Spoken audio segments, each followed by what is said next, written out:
Committee will come to order. A quorum being present, the committee meets today pursuant to notice to consider H.R. 865, the Rebuild America Schools Act, and H.R. 7, the Paycheck Fairness Act. Chair announces that any requests for recorded votes may be rolled pursuant to Clause 2, Rule 11 of the Rules of the House and Committee Rule 13B. The chair may recess the committee at any point, and without objection, that is so ordered. I recognize myself to make an opening statement. Today, the committee is considering two legislative proposals, H.R. 865, the Rebuild America Schools Act, and H.R. 7, the Paycheck Fairness Act. Both of these proposals reflect our commitment to ensuring all Americans have access to quality education, financial security, and the opportunity to reach full potential. The first bill before us today is a critical step towards reinvesting in America's public schools. For far too long, students, parents, and teachers have felt the consequences of our chronic failure to prioritize funding for public education. The Rebuild America Schools Act will provide targeted support to improve unsafe and under-resourced schools across the country. Despite the evidence linking well-resourced facilities and healthy buildings to better academic and life outcomes, the federal government dedicates no money to public school infrastructure improvements. The lack of federal support has exacerbated the issues caused by the underfunding of public education funding at the state level. Today, despite the growing list of school building failures that have endangered students and educators, 12 states contribute no money to public school facilities, and an additional 13 states cover between 1 and 9% of facility costs. The combination of chronic federal and state underfunding has left many public schools, particularly in low-income school districts, at a literal breaking point. Research shows that public K-12 facilities are, on average, underfunded by $46 billion every year, and that repairing all public schools into good condition would cost about $197 billion. Congress's repeated failure to address this issue is all the more frustrating because at a time of extreme polarization, support for public education is a rare bridge across the political and cultural divide.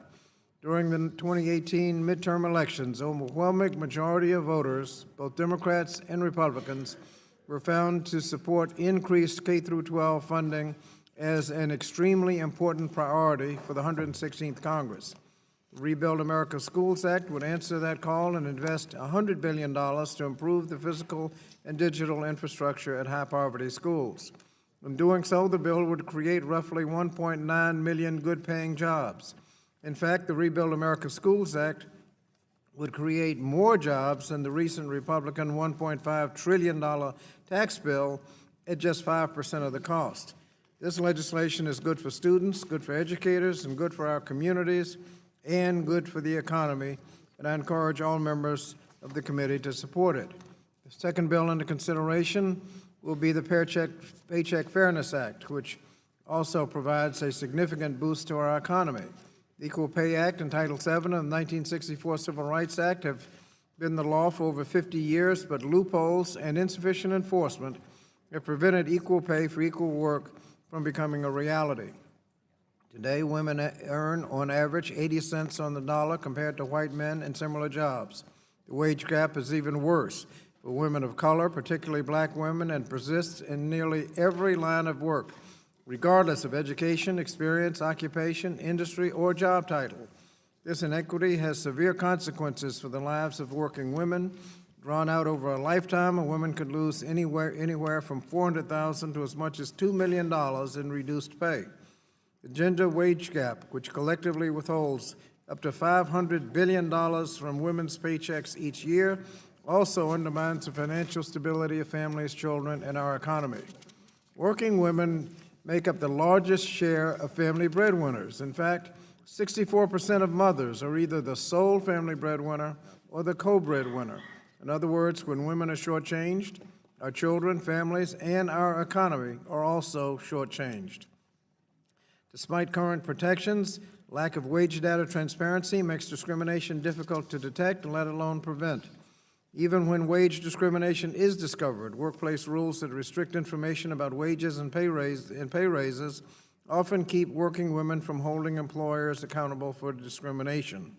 The Paycheck Fairness Act would combat gender-based wage disparities by strengthening enforcement provisions of the Equal Pay Act of 1963. It does so by requiring employers to prove that gender-based pay disparities are based on bona fide job-related factors such as education, training, or experience that is consistent with business necessity rather than on unrelated factors that mask discrimination. It eliminates barriers that prohibit workers from discussing their wage or salary levels. And finally, it strengthens the ability of women to take collective legal action against systemic pay discrimination, improves wage data transparency, and helps businesses improve equal pay practices. Now, while gender-based discrimination is already illegal, women in the workplace do not enjoy the same protections from workplace discrimination as other protected classes. This legislation simply aligns our treatment of gender with other established anti-discrimination practices. The law should treat workers who suffer discrimination based on gender similar to how it treats workers who suffer discrimination based on race, religion, or national origin. This is not a radical idea, and this is what the Paycheck Fairness Act would accomplish. Congress has the responsibility to ensure that all Americans have access to quality education and an opportunity to reach full potential. The two pieces of legislation before us today would advance those goals, and I encourage all members of the committee to support them.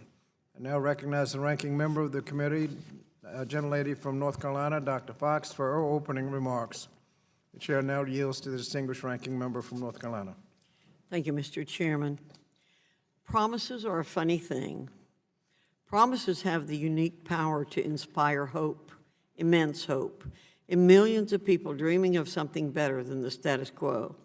The federal government's history tells a story of big promises, but making promises is easy.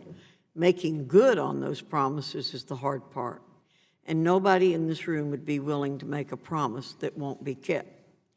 Philosophically, I believe the federal government shouldn't be involved in education, but I'm also a pragmatist. I know the federal government's involvement will go on even as we on this side continue the fight to return more control to states and communities where it belongs. As a pragmatist, I think our first obligation is to do no harm. 2 weeks ago, we had a hearing on education spending. Democrat after Democrat bemoaned what they called a chronic underfunding of existing federal programs, particularly IDEA and Title I. Now Democrats are promising the Rebuild America Schools Act, legislation that promises a massive overhaul of public school facilities to the tune of $70 billion, with absolutely nothing to offset the sky-high price tag. Every dollar spent in this bill is a dollar that will not go towards addressing the other pressing needs of our students and teachers. Literally decades of evidence tell us all we're doing here today is piling another broken promise on top of the existing ones. But what about this bill's own merits? Sadly, Democrats are following a familiar playbook. They've offered up a solution focused more on compliance than assistance. Like so many Democrat proposals before, this program will deliver increased cost and bureaucracy to the many in exchange for little grants to a few school districts. There are indisputable challenges facing America's public schools, but teachers and students deserve more than the same tired fights over money. Instead of making another promise that will go unfulfilled, members of this committee should be working across the aisle on new and innovative approaches to spur success. Communities are eager to serve their children and students. When I had the privilege of serving on my community's local school board, I saw firsthand that the most thoughtful and effective solutions to local challenges originate from the local level. Instead of encasing K-12 education in more layers of bureaucracy, we should engage in community development initiatives to help us solve the problems of low teacher pay and poor school facilities. One of the biggest mistakes Washington makes is believing we know how to solve all of the problems. Instead of dictating mounds of bureaucracy for old ideas, We should look for better ways to solve the problems we all acknowledge. Schools are integral parts of communities that have a chance to thrive. That's why we need to give innovative ideas like opportunity zones the chance to work. Opportunity zones, which were created in the Tax Cuts and Jobs Act passed by Republicans last Congress, have the potential of unleashing trillions of dollars in economically depressed communities across the country through long-term private investments designed to kickstart economic opportunity. Instead of threatening taxpayers with a brand new $70 billion obligation, we should refocus our efforts on these kinds of initiatives to foster public school success and directly benefit millions of American children living in areas of the country that may feel left behind. H.R. 865 is the wrong answer for our country's schools, students, and educators. The American people cannot afford yet another broken promise from politicians in Washington. Let's make good on our previous pledges and refocus our efforts on fueling innovation that can rebuild our communities far more effectively than the federal government ever could. Mr. Chairman, I'll make my comments about H.R. 7 when we consider that bill. I yield back. Thank you. Thank you, and without objection, all members who wish to insert written opening comments into the record may do so by submitting them to the committee clerk electronically by the end of the day. House rules require that a copy of the measures be made available to members and the public at least 24 hours in advance.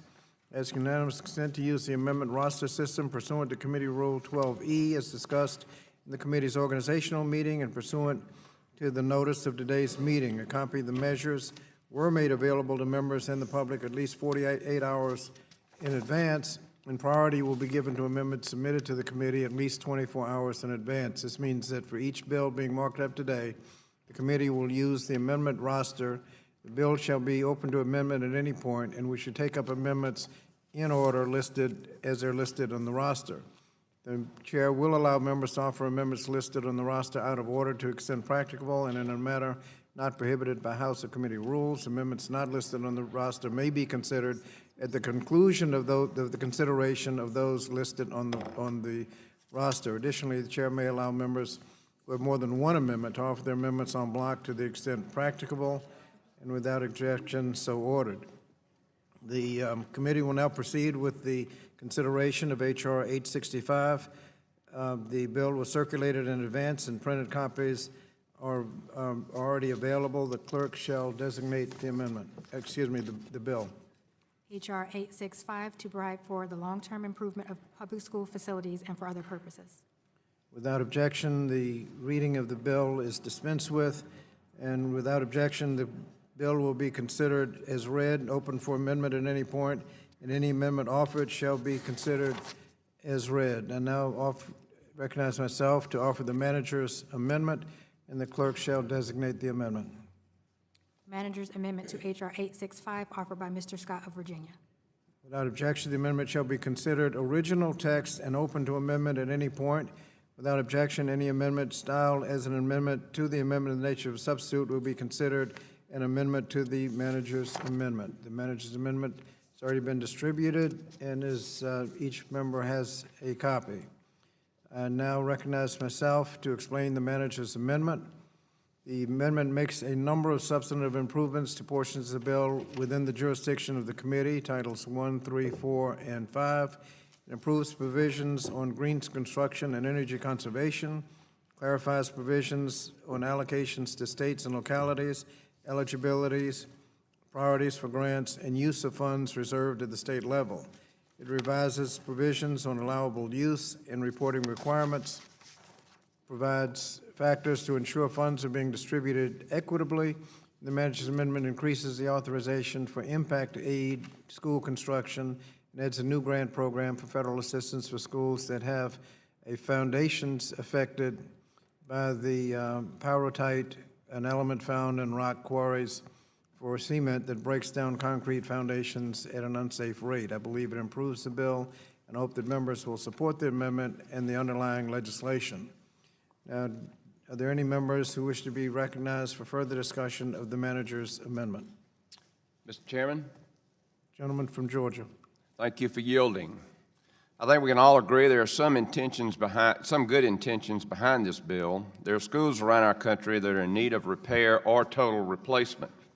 But in my district, Georgia's 12th congressional district, every school I visit is either new, currently under construction, or renovation. My home state is fortunate to have leaders who invest in their community and education through responsible investments. But outside my district, some schools have been in need of repair or replacement for a very long time. They've been sitting there in poor condition while politicians in their state and Washington have made themselves look good and sound good by promising more money to fix their problems. But where is the money going to come from? Democrats have been making a lot of promises with our children and grandchildren, footing the bill for these unpaid promises. One of the things I learned in business is that you've always got to dig through the fine print if you want to find the hidden cost. And this bill has a lot of hidden costs buried under all those good intentions. Usually a manager's amendment clears up any lingering confusion, but this is not the case here. The bill was already loaded down with onerous requirements that are going to cost school districts a lot of money. And this amendment has managed to dig up even more energy and water conservation costs to pass on to taxpayers than the bill started with. Our kids deserve better than the same old ideas. Congress has been busy over the past few years passing laws that put states and local leaders in charge of positive changes that allow communities to thrive on their own. And when a community thrives, its people thrive, its businesses thrive, its schools thrive, and its children thrive. The example we've been talking about is opportunity zones that made possible by the tax cut bill. There's a lot of Democrats don't like those tax cuts, but opportunity zones were a bipartisan provision in that law. It's one of the most innovative things Congress has managed to do in a long time, bringing private capital to the table to spur investments in low-income communities. Opportunity zones have the potential to unleash trillions of dollars in an effort to build schools and create better jobs without more empty promises from Washington politicians. I like to state things simply. There are two ways we can look at this. We can do it the way the politicians have always done it, more promises that may result in some funding that will actually turn into more regulations with hardworking taxpayers footing the bill. That's the Democrats' way. Or we can do it the Republican way. We can give communities everything they need to unleash the innovation, investment, and revitalization that only they can provide. Instead of making yet another promise that won't be kept, members of this committee should have some conversations across the aisle to come up with some realistic solutions that actually stand a fighting chance. And I yield back. Thank you. Any other comments? Gentleman from New York. I move to strike the last word. Gentleman's recognized for 5 minutes. Thank you, Mr. Chairman. First of all, for your leadership and your dedication to the critical topic of investing in the infrastructure of our nation's schools. I am pleased that this bill recognizes the importance of broadening our definition of school infrastructure and works towards a more holistic approach to education. It's clear to me, both from my time in the New York State Legislature and through countless conversations with parents, educators, and the testimony we heard just a few weeks ago, that getting into the classroom is no longer enough to ensure a child, particularly one living in poverty, has access to a quality education. We know there are a wide range of needs that children face, such as family needs, health needs, needs that our schools were not intended to handle and often do not have the expertise or the authority to address. And yet, these non-educational needs are following students into the classroom and distracting from their instructional needs. The Rebuild America Schools Act takes great strides to move beyond the traditional brick-and-mortar school infrastructure to support schools in designing the types of buildings that and classrooms needed to serve students, especially low-income students.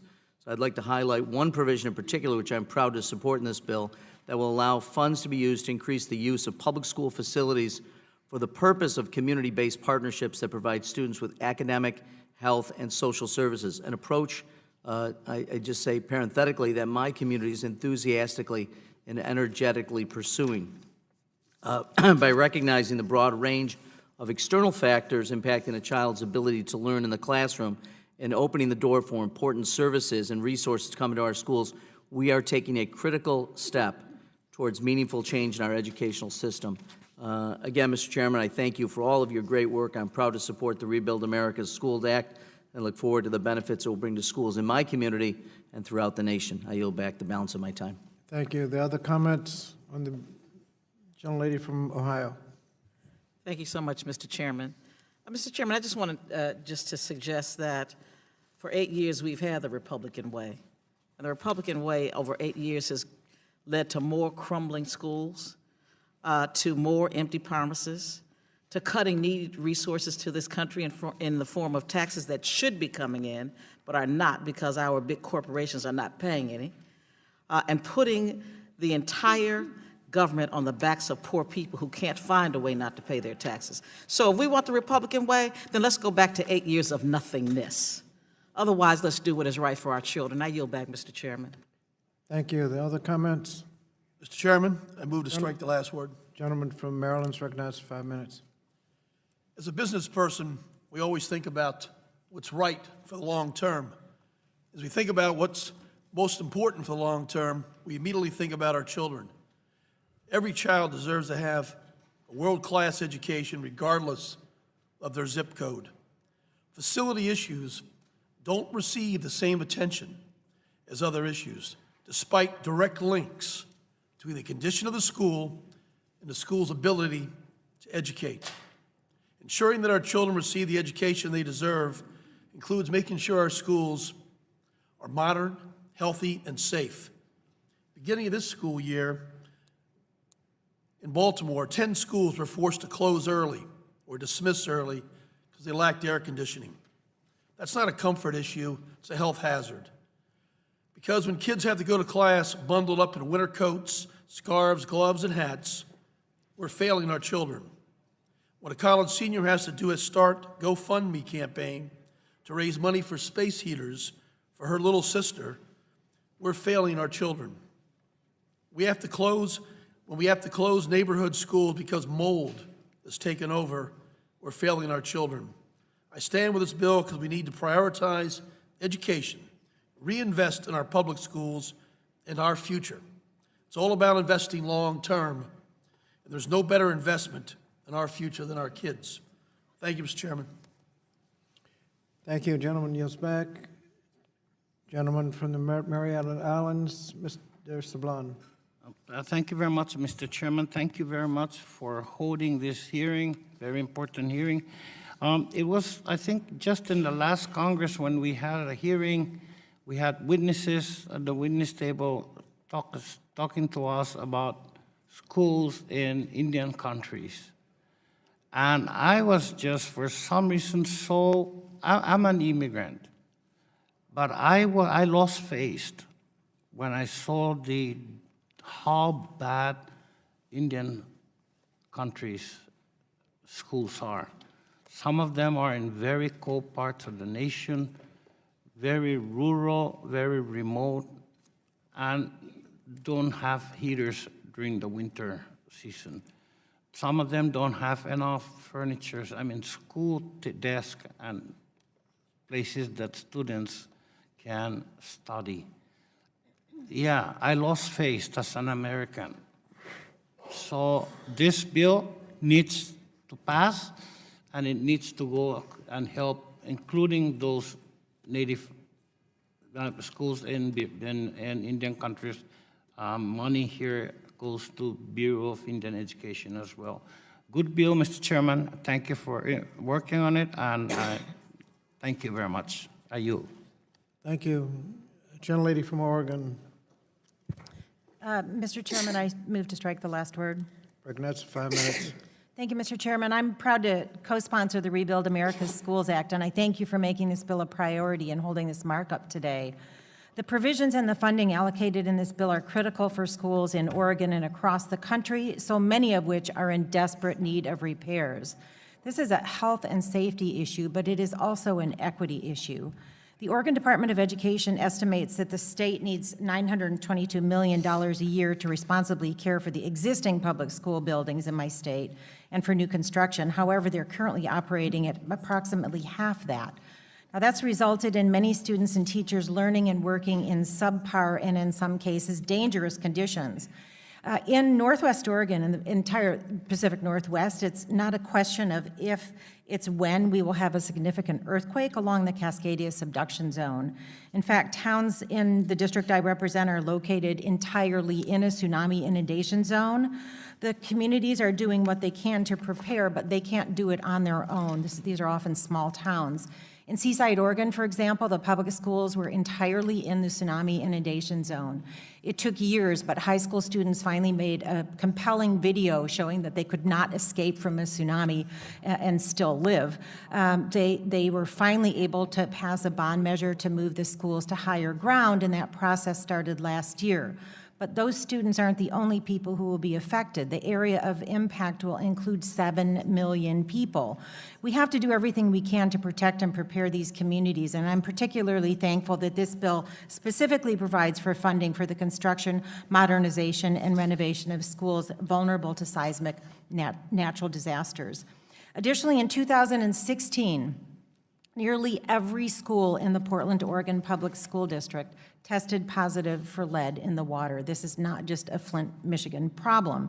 It would cost $100 million to replace all the pipes in the schools, which is clearly more than the school board could raise for this critical purpose.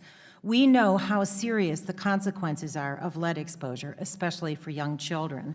Fortunately, this bill will help communities from Seaside to Portland and across the country upgrade their facilities so students and teachers are safe. I'm also supporting this bill because it includes provisions to mitigate classroom overcrowding and support well-rounded education. Specifically, Section 301 allows for the construction of space for coordinated service delivery, including arts and music education. As the co-chair of the STEAM caucus with my colleague Representative Stefanik, I'm proud to support legislation that allows schools to design dedicated spaces for STEAM and other well-rounded educational opportunities. I have 2 nationally recognized STEAM schools in my district, and I've seen firsthand how students at these schools can thrive. All students should have these opportunities, and I'm grateful that this bill makes that a priority.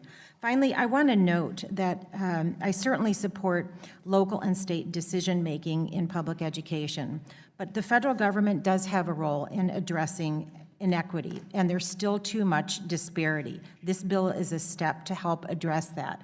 Children who live in low-income neighborhoods should have safe, healthy schools, too. Mr. Chairman, for these reasons and more, I'm proud to support this bill and the manager's amendment. Thank you and your staff for your dedication to our public schools. I urge all of my colleagues to support the Rebuild America's Schools Act, and I yield back. Thank you. Gentlelady from California, Ms. Davis.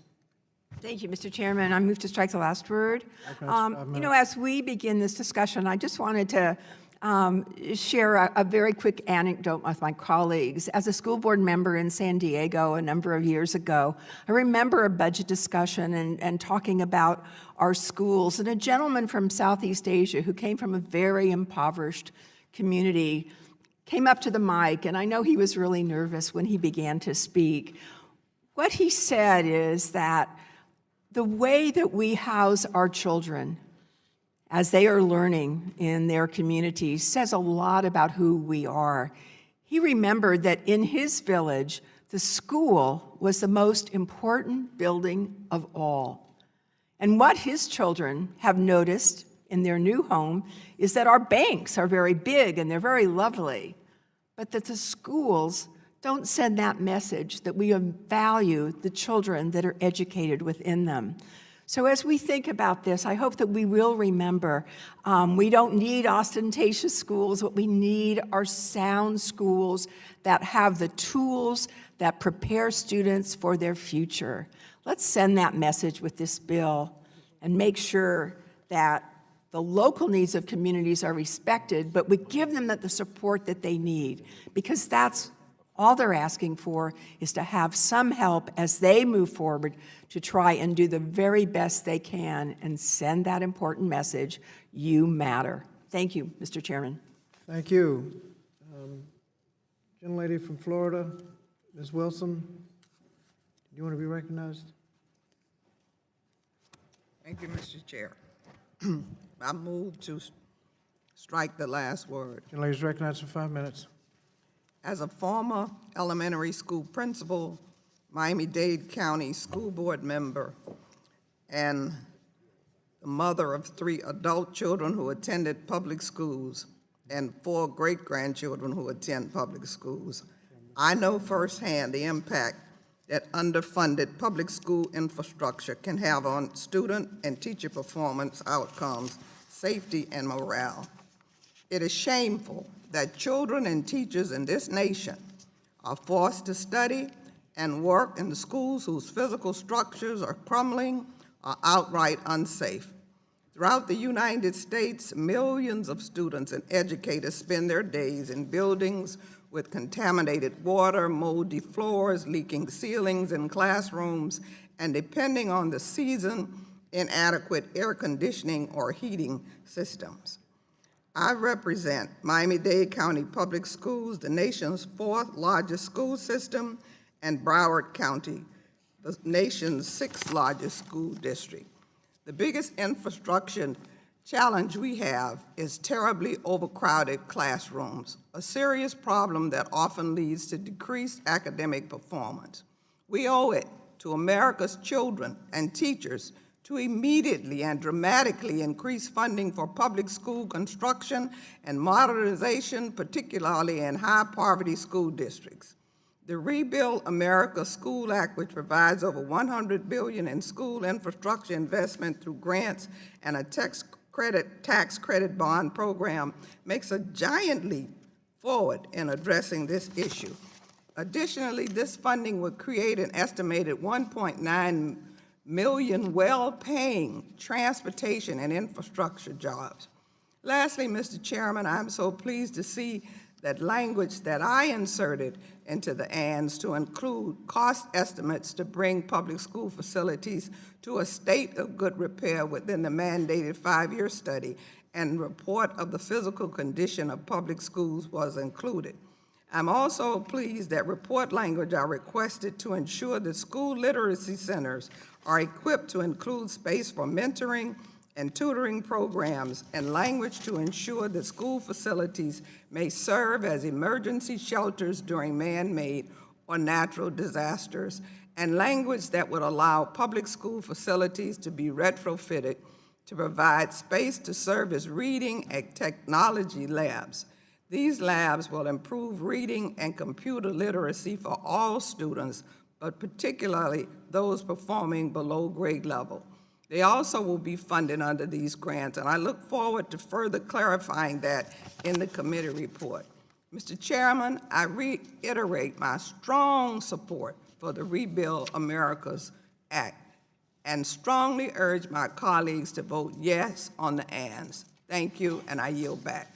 Thank you. Gentlelady from Michigan, Ms. Schreier, Dr. Schreier. Gentlelady from North Carolina, Ms. Adams. Thank you, Mr. Chairman. I move to strike the last word. Gentlelady's recognized for 5 minutes. Thank you. I speak today in strong support for the Rebuild America's School Act. Today, this committee will send the message that when it comes to underfunding our schools and limiting our children's future, enough is enough. Over the last decade, we've seen a steady decline in our collective investment of our public schools. We've seen our children be forced to learn in trailers, subjected to crumbling roofs, and in some cases be poisoned by the incidence of lead in their water and their walls. As always, this dearth of funding has hit our low-income communities the hardest, putting our poorest children even further behind their counterparts. When Congress enacted the Elementary and Secondary Education Act of 1965, it did so with the idea that where you grow up, the side of town you live on, or your zip code shouldn't determine how far you can go. But in recent years, we've gotten away from that promise. We've allowed property tax revenue to be, in many cases, the predominant determinant of how well-funded our local schools are. We've allowed for profit charters to proliferate, taking public money while not being accountable to the public. And at the same time, we've watched our children fall further behind in an increasingly competitive, increasingly global economy. But with the Rebuild America School Act, we finally get back to the promise of the original ESEA. We tell the children and families living in poor school districts and disaster zones that help is finally on the way. And we once again recognize the fundamental importance of education that W.E.B. Du Bois spoke about when he said of all of the civil rights for which the world has struggled and fought for 500 years, the right to learn is undoubtedly the most fundamental. I urge my colleagues to support the bill, and I yield back the balance of my time, Mr. Chair. Thank you. The gentlelady from Connecticut, Ms. Hayes. Mr. Chairman, I move to strike the last word. Gentlelady's recognized for 5 minutes. I want to thank the chairman for his tireless work on the Rebuild America School Act, a bill that would provide a long overdue and urgently needed investment into public education and our nation's crumbling schools. This is extremely personal for me. It shouldn't take a teacher joining this committee for Congress to recognize that learning in a building with asbestos, mold, or leaky roofs is unsafe. It shouldn't take a teacher joining the House of Representatives for Congress to agree that being in a classroom above 90 degrees or below 50 degrees is not conducive to learning. It shouldn't take a teacher for Congress to declare that it's incredibly hazardous for a school full of young children to be located in the vicinity of a toxic brownfield. For far too long, the Republican-controlled Congress have failed to prioritize public education. They have failed to fix, maintain, or invest in the buildings where children learn, allowing them to deteriorate and fester into public safety hazards. One Department of Education study estimated that it would cost nearly $200 billion to bring all of America's public schools into good condition. This bill would allow our country to take a dramatic step in the right direction, investing $100 billion into school infrastructure improvements. As someone who has taught in a public school, I applaud this bill and the message it sends, that public education matters, that students matter, that teachers matter, and that local communities, often the poorest, should not have to shoulder this responsibility alone. You see, Mr. Chair, I do not come from a district where every school is new or under construction. So I am thrilled to support the Rebuild America School Act. I am pleased that the committee listened to and valued both my concerns and the concerns of some of my colleagues when they shared photos from Washington State of children warming themselves around hot plates. I'm so pleased that my colleagues listened to me when I stressed the importance of prioritizing capital funds towards fixing broken HVAC systems that cause dangerously unsafe classroom temperatures, and about curbing financial abuse by malign charter schools. I think these improvements and the improvements suggested by my colleagues make the Rebuild America School Act a stronger bill. I am proud that the first bill that I will pass out of committee is one that will help shore up our school system and ensure that every student in America has access to safe and equitable public education, and we are ensuring that they are prepared for their future and have that promise of education. Thank you, Mr. Chair. I yield back. Thank you. Gentlelady from Florida, do you want to be recognized? Yes, Mr. Chairman, I move to strike the last word. Gentlelady's recognized for 5 minutes. Thank you, Mr. Chairman, for holding our first committee markup on such an important and significant piece of legislation. I know that the committee has worked tirelessly to address the issues surrounding our crumbling schools, and I commend you and my colleagues for all of the hard work. Mr. Chairman, child development and economic research make it very clear that the first 5 years of a child's life are crucial for healthy development and success in school and in life. Successful pre-K policy and investment strategies for 3 to 5-year-old children must consider the existing capacity in licensed, high-quality, community-based early care and education programs, age-appropriate education, and the needs and concerns of America's working families. Most educators are keenly aware of the importance of a child's transition to school. That transition often starts earlier for most children. The growth of public early child care programs is due largely to research that shows that early childhood is a critical window for brain development and to corresponding improvements in grade retention, achievement gaps, and high school graduation for older students who attended pre-K. While we sit here and debate our policy priorities on the best training methods for pre-K teachers and make recommendations for states to update their early childhood rating systems, a key piece of the puzzle is often overlooked. The school infrastructure our children are in is often inadequate, crumbling, or close to decay. I want to make it clear that this bill will ensure that our elementary schools can offer the option of early child care facilities for our working parents. Too often, schools are unable to participate in offering these early childhood programs due to the lack of adequate infrastructure already set in place. If our local elementary schools designate just 2 of their classrooms as pre-K equipped, thousands of young children would have access to age-appropriate doors, windows, sinks, toilets, lockers, and handrails. 3 to 4-year-olds cannot use the same sinks, tables, chairs, and toilets as an 8 or a 10-year-old can. If we want school districts to be able to expand early childhood learning, like pre-K, then we need to make sure that they have the ability to make classrooms that fit these little learners.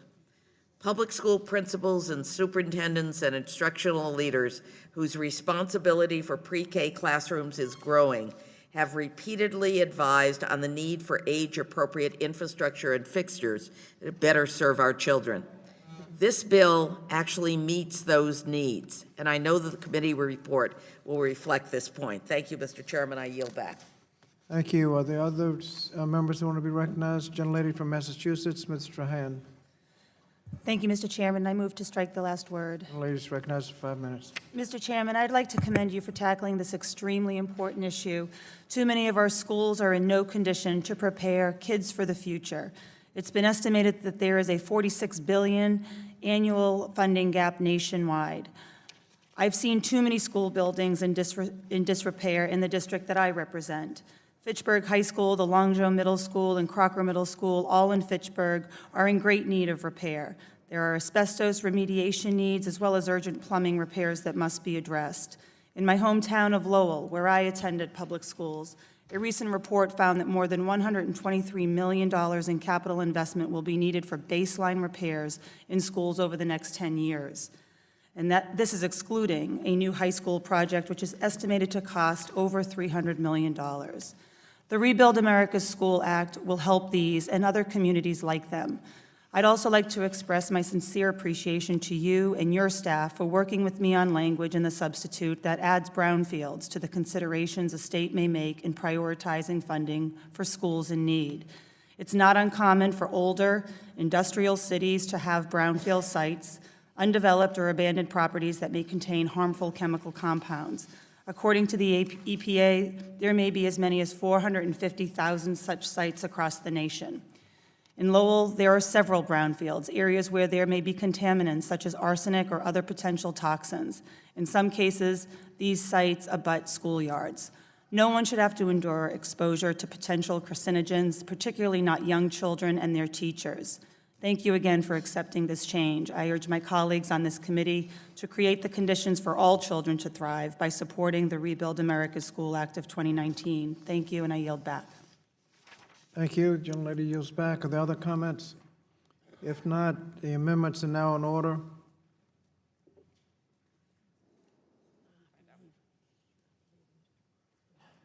Excuse me.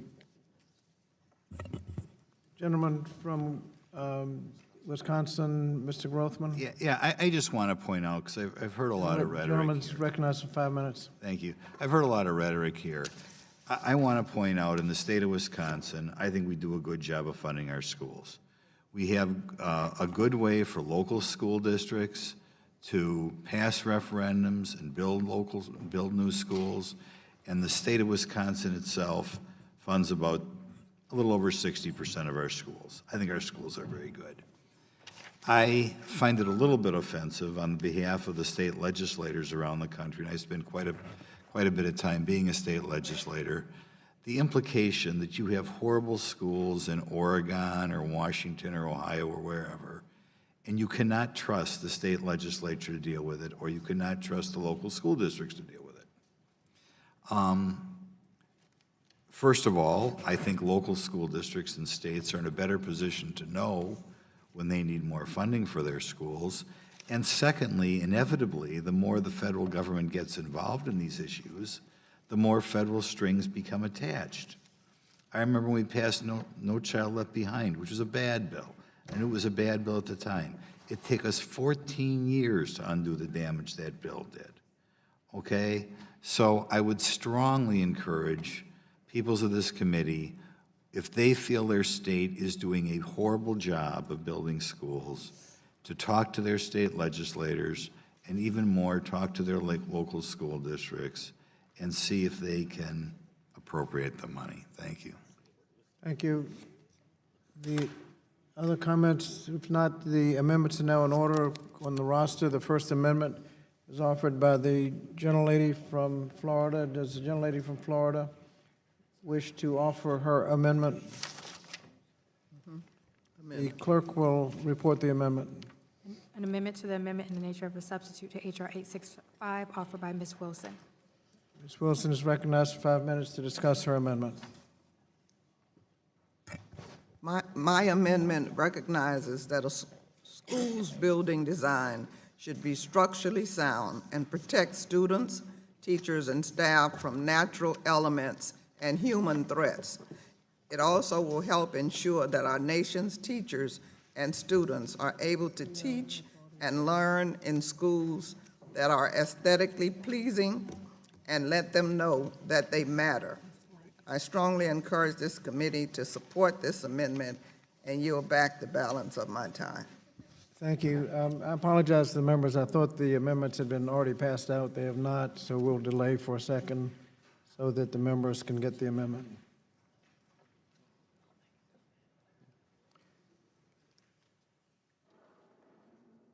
The gentlelady from North Carolina, Ranking Member Dr. Fox. Thank you, Mr. Chairman. While we don't support the underlying bill, if the bill does move forward, school districts should be able to use whatever funds they get for student safety purposes. For that reason, I support the amendment. Gentlelady yields back. Are there other comments? If not, the question is on the amendment. All in favor of the amendment, say aye. Aye. All opposed, say no. Amendment passes. The next order of business is the other amendment on the roster offered by the gentlelady from Georgia. Does the gentlelady from Georgia wish to offer an amendment? Yes. Clerk will report the amendment. Thank you, Chairman Scott. Just a minute. Clerk will report the amendment. An amendment to the amendment in the nature of a substitute to H.R. 865, offered by Mrs. McBath. And if, we'll delay just a second so that the members can receive the amendment.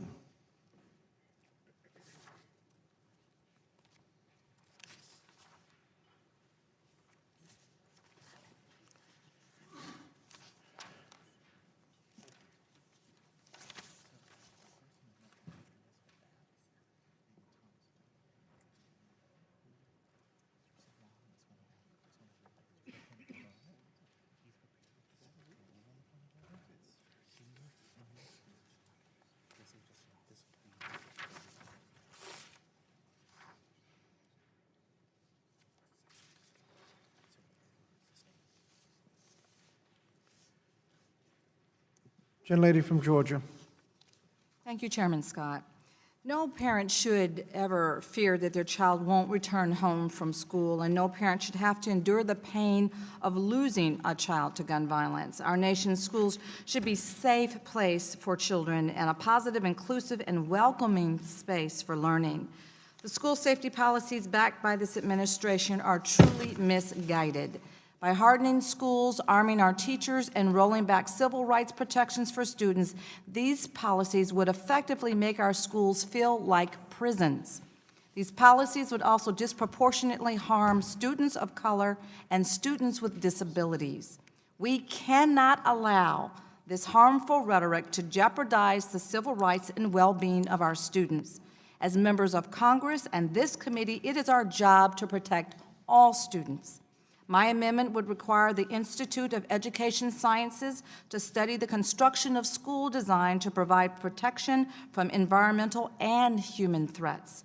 To implement best practices, we must understand how to design our schools to support student safety and learning in a positive school environment. Evidence-based measures must be put in place. I strongly encourage the committee to support this amendment. Mr. Chairman, I yield back balance of my time. Thank you. Does anyone wish to be heard on the amendment? Gentlelady from North Carolina. Thank you, Mr. Chairman. While I disagree with the gentlewoman with her negative comments about the administration, as with the last amendment, if IES is going to be asked to look at the conditions of the public school facilities, it should include looking at the extent to which schools are prepared to protect students and staff, then I will support the amendment. I do want to say that I am very happy to hear our colleagues use the term evidence-based occasionally. I would really appreciate it if our colleagues were consistent in their belief in evidence-based conclusions. Thank you, Mr. Chairman. Thank you. I thank the gentlelady for her comments, and to the extent we can use evidence-based approaches, you certainly have my support in that effort. Are there other comments on the amendment? If not, all in favor say aye. All opposed say no. Amendment is adopted. Are there further amendments? Mr. Chairman, I have an amendment at the desk. This amendment is not on the roster, but you have the right to introduce it. The clerk will report the amendment. An amendment to the amendment in the nature of a substitute to H.R. 865 offered by Mr. Thompson of Pennsylvania. Gentleman from Mariana Islands. Point of Mr. order Chairman, is reserved for point of order. Point of order is reserved. Gentleman from Pennsylvania, do you speak on this amendment? I do, Chairman. Thank you. Mr. Chairman, I'll offer this amendment which would prohibit the bill from going into effect, but just until the time every state receives its maximum grant allowed under the Part B of IDEA. You know, this amendment really is about keeping promises. Long ago, the federal government committed to sharing the cost of IDEA, yet we have never come close to providing 40% of the national average per pupil expenditure. Now, before we add to our growing list of broken promises, we should prioritize meeting our current commitments, especially those as important as meeting the needs of children that are served in their educational needs under the Individuals with Disability Education Act. When Republicans took over the House in 1995, for the first time in more than 40 years and nearly 20 years after IDEA was originally enacted, the federal government was funding IDEA at 8% of the national average per pupil expenditure. Republicans more than doubled that contribution. When Democrats regained a majority in 2007, the federal government was funding IDEA at 17%, far short of the original promise that was made. Unfortunately, the federal government's contributions has steadily declined since then. In fiscal year 2019, the federal government is funding IDEA at about 14% of the national average per pupil expenditure. So why has this progress stalled? Well, part of it is because Democrats have pursued other goals. And to name just one example, President Obama and the Democrats in Congress spent nearly $6 billion on Race to the Top, a program used to coerce states into sweeping policy changes, but which provided actual funding to only a lucky few school districts nationwide. And now here we are again. Democrats have before us yet another federal program at the Department of Education to address a local challenge. Now, we must not repeat the mistakes of the past. This amendment doesn't stop this bill from passing. It merely lines up our priorities and asks Congress to meet our existing promises before adding new ones. I'm confident that if Congress meets the IDEA funding promise, local schools will quickly discover they'll actually have resources that they no longer required from their budget to invest in the schools' improvements as they wish and deem most necessary and appropriate. And I urge my colleagues to support this amendment. Thank you, Chairman. Gentlelady from Oregon. Thank you very much, Mr. Chairman. I'm glad my colleagues on the other side of the aisle are talking about the IDEA. However, I don't support this amendment. Funding for the Individuals with Disabilities Education Act, IDEA, has actually been slowly decreasing under the Republican-controlled Congress. Despite minimal monetary increases, the overall percentage increase that should be moving toward full funding has steadily fallen in the past years. Rather than moving to full funding or the 40% promise, we are now not even to 15% of funding to cover the cost of educating students with disabilities. In 2010, we were at 16.7%. In 2014, we were at 16.2%. 2018, we hit a low of 14.9% of funding. That's a long way from the promise of 40%. So, I mean, I've been here 7 years and on this committee for 6. Republicans have been chipping away at funding for students with disabilities, investing in other priorities, and moving further and further away from the promise of full funding. Instead of offering this amendment, we should have been investing in students with disabilities during the time that the Republicans were in control of the House and the Senate, and fulfilling the promise to move forward then. So I encourage opposition to this amendment, support IDEA funding, but we need to pass the Rebuild American Schools bill as well. I yield back. Thank you, Mr. Chairman. Thank you. Does the gentleman insist on his point of order? Yes, I do, Mr. Chairman. Chair is prepared to rule. Does anyone want to comment on the point of order? Gentlelady? Not on the point of order. On the point of order? Mr. Chairman, I insist on my point of order. If you'll withhold just a second, the gentlelady, the ranking member wants to comment on the amendment before you insist. And I just want to add my support to Mr. Thompson's amendment. As he says, this is about keeping promises, and that's what we want to do. So I support the amendment. The gentleman insists on his point of order. I'm prepared to read, to rule, and the gentleman from Pennsylvania on the point of order. Okay, my point of order is, Mr. Chairman, is based on germaneness. Pursuant to Rule 16 of the Rules of the House of Representatives, the amendment offered imposes a condition that is not germane to the subject of improvements to public school facilities. The gentleman has stated his point of order and the problem with the amendment. Gentleman from Pennsylvania, do you have further comments? I'd like to speak on the point of order. Gentleman's recognized. Thank you, Chairman. I appreciate that, and I'd like to make the point there is precedence here. Mr. Chairman, this amendment has precedent for consideration on this legislation before this committee. In the 111th Congress, the same issue was offered as an amendment and markup to the H.R. 2187, the 21st Century Green Green High-Performing Public Schools Facilities Act. While the amendment did not pass, it was not objected to by the members of the committee, and it was recognized as a germane amendment for consideration. That was appropriate as this amendment meets all the tests of germaneness. Most importantly, an amendment may make the effectiveness of a bill subject to a condition related to the legislation. In this case, adequate funding for a related K-12 school program, IDEA. The underlying manager's amendment funds a number of K-12 school programs, including Impact Aid. In addition, the program referenced in the amendment, IDEA, is within the jurisdiction of this committee. As this amendment meets these and indeed all the tests of germaneness, I'm confident the Chair will follow the President of this committee and overrule the point of order. I thank the Chairman. I yield back. Thank you. Mr. Chairman, I move to lay the appeal. Wait a minute. I'm prepared to rule. Okay. As the gentleman pointed out, the prior amendment was not objected to, so there was no ruling.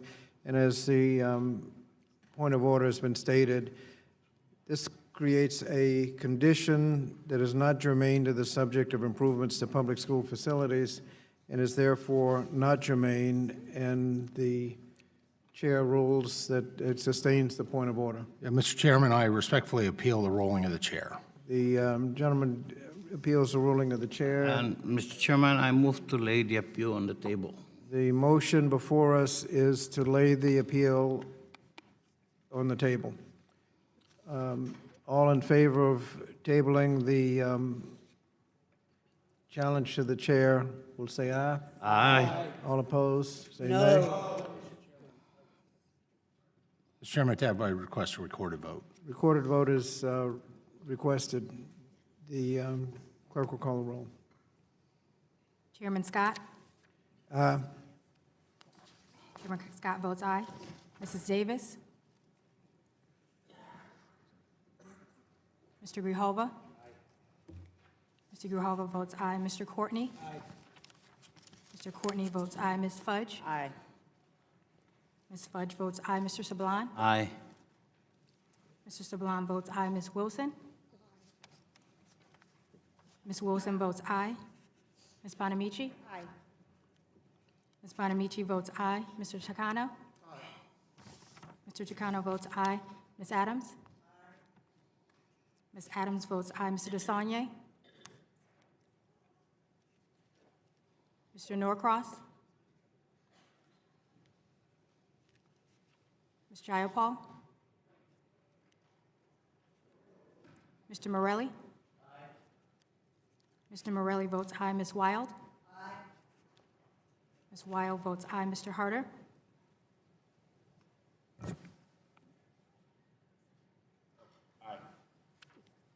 Mr. Harder votes aye. Mrs. McBath?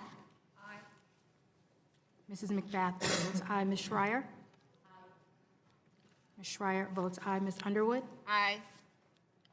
Ms. Underwood votes aye. Mrs. Hayes? Aye. Mrs. Hayes votes aye. Ms. Shalala? Aye. Ms. Shalala votes aye. Mr. Levin? Ms. Omar? Mr. Trone? Mr. Trone votes aye. Ms. Stevens? Mrs. Lee? Mrs. Lee votes aye. Mrs. Trahan? Mrs. Trahan votes aye. Mr. Castro? Mrs. Fox? Mrs. Fox votes no. Mr. Rowe?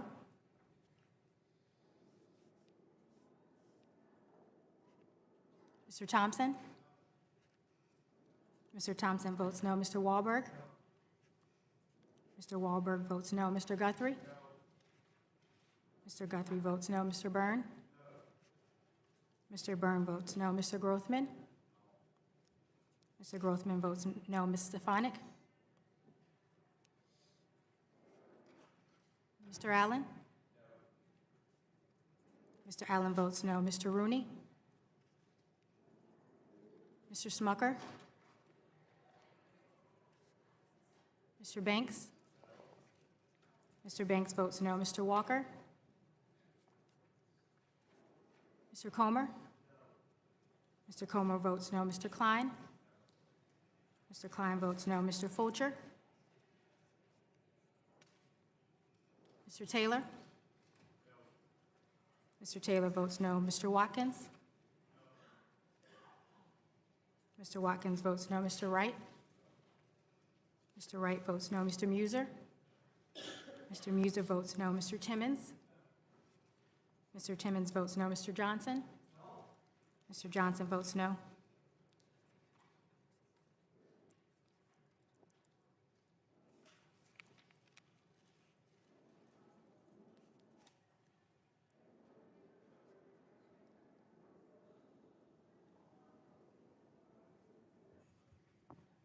Will the clerk call the roll of those No.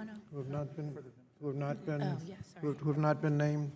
You had several members come in after the call. Mrs. Davis? Mrs. Davis votes aye. Mr. DeSaulnier? Mr. Norcross? Ms. Jayapal? Ms. Jayapal votes aye. Mr. Levin? Mr. Levin votes aye. Ms. Omar? Ms. Stevens? Mr. Castro? Mr. Rowe? Ms. Stefanik? Ms. Stefanik votes no. Mr. Rooney? Mr. Smucker? Mr. Smucker votes no. Mr. Walker? Mr. Walker votes no. Mr. Fulcher?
Sorry. Clerk will report. Mr. Chairman, on this vote, there are 23 ayes and 19 nays. 23 ayes, 19 nays. The motion is laid on the table. Are there further amendments? Sorry.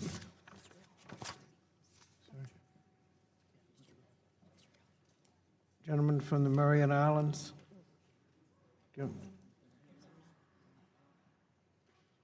Mr. Chairman, I reserve a point of order. Is there an amendment? Wait, hold on. Yeah. I'm sorry, Mr. Grijalva. Thank you, Mr. Chairman, and to you and the members of the committee who worked so hard on this legislation. That is very much appreciated. I think appreciated in the legislature, and there's also the inclusion in the Rebuild Americans Act is addressing tribal schools in a very direct way through the consultation that's itemized there and through the designation of Bureau of Indian Education schools as public schools, so they too will have an opportunity to access the legislation and the funds. And also for incorporating the protections for communities from toxic areas as a priority, and also for encouraging public schools to maximize their renewable energy with the Energy Zero schools. I think those are all, Mr. Chairman, excellent addition that kind of reflect what a lot of people are thinking and asking for. My amendment is consistent and I think complementary to the overall thrust of H.R. 865, to reinvest in our public school facilities and infrastructure, to reinvest in those schools where the need is the greatest. You know, when you have an average of school building, the average age is 44 years, that need is ever present, and in some areas, particularly egregious and grave. And those need to be priorities, and this legislation reflects that. My amendment looks at those scarce resources that are available to deal with these schools that have the greatest needs.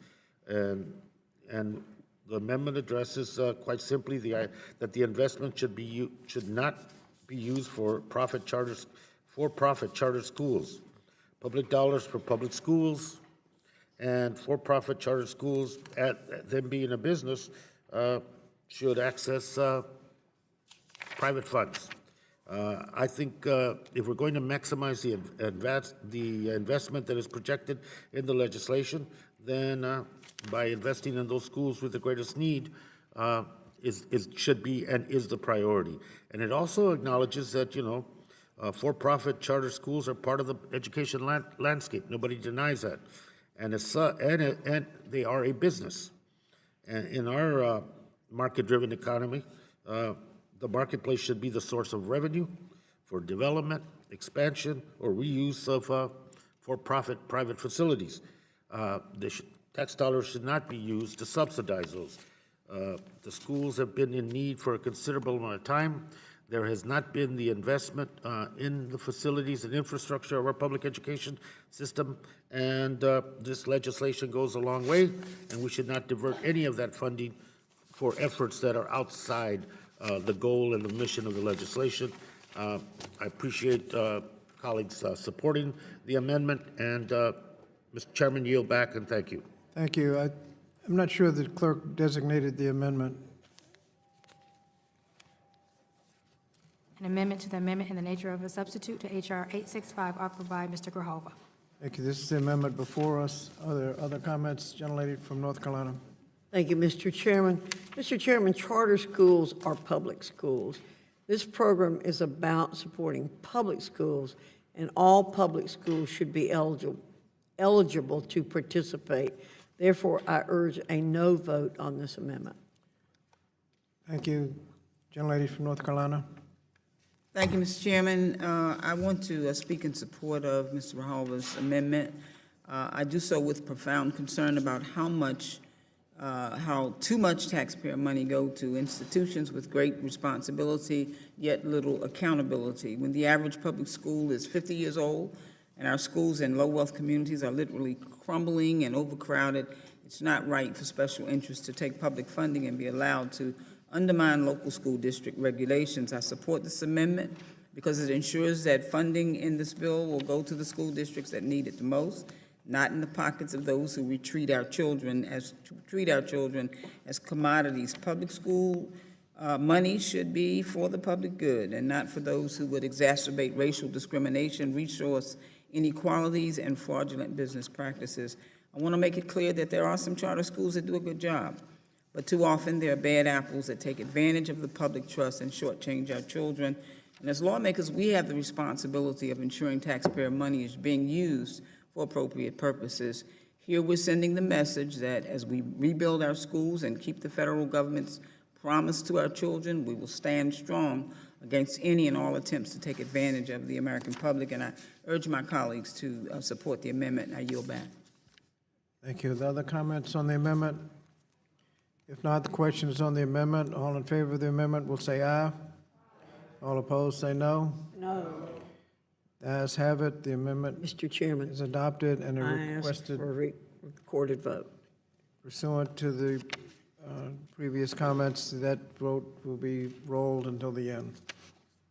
Are there other amendments? Mr. Chairman, Gentleman from Georgia. I have an amendment at the desk. Clerk will designate the amendment. Amendment to the amendment in the nature of a substitute to H.R. 865, offered by Mr. Allen of Georgia. Mr. Chairman, If the gentleman will delay for just a second.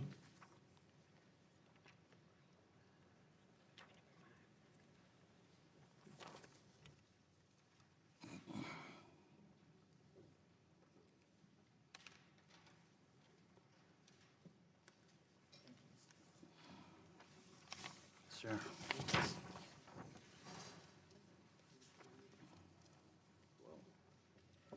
Gentleman from Georgia. Thank you, Mr. Chairman. My amendment is simply about reaffirming the committee's commitment to local flexibility and control. As I spoke earlier, the problem we have is this top-down, one-size-fits-all funding mechanism. Georgia, my home state, has been named 6 years in a row as the best state to do business. The reason is because of our educated workforce and skilled workforce.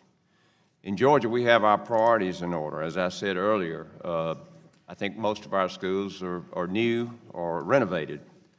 And I don't understand why you ask taxpayers in Georgia who have their priorities in order to subsidize high-tax states and cities whose priorities are not in order as far as an educated workforce or the best place to do business.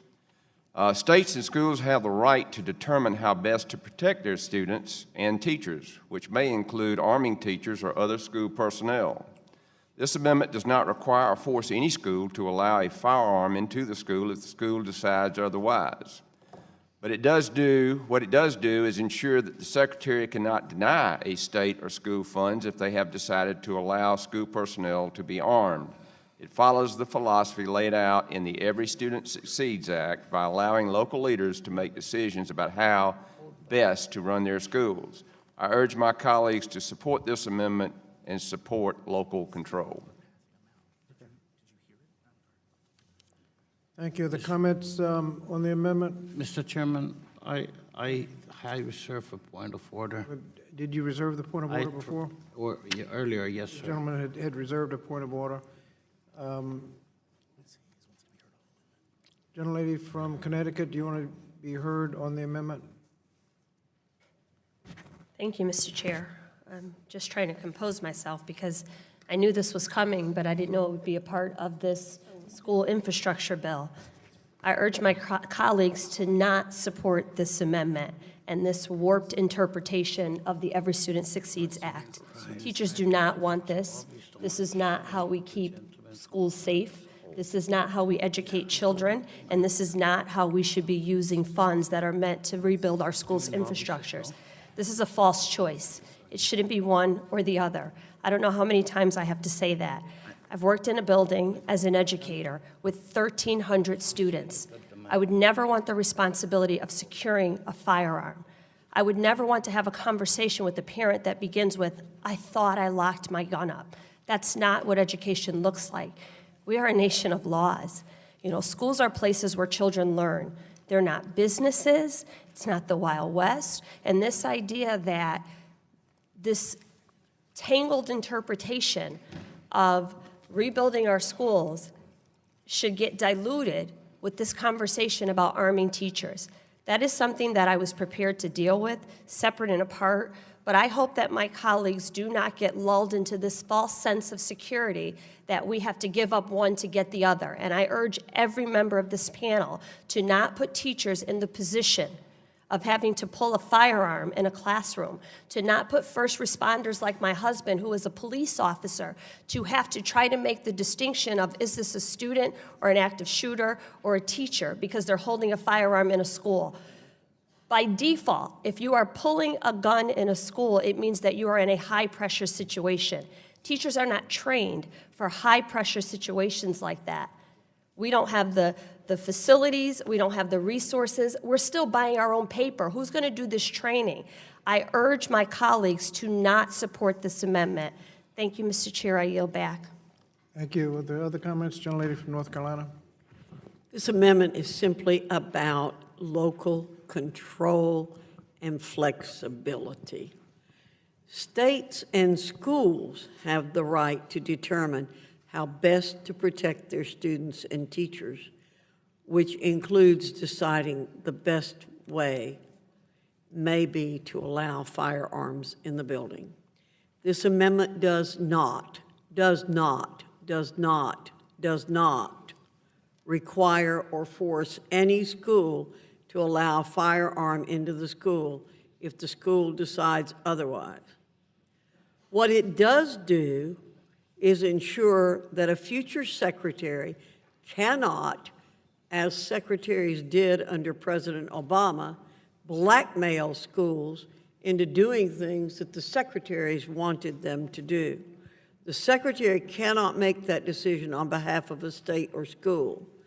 It follows the philosophy laid out in Every Student Succeeds Act by allowing local leaders to make decisions about how to run their schools.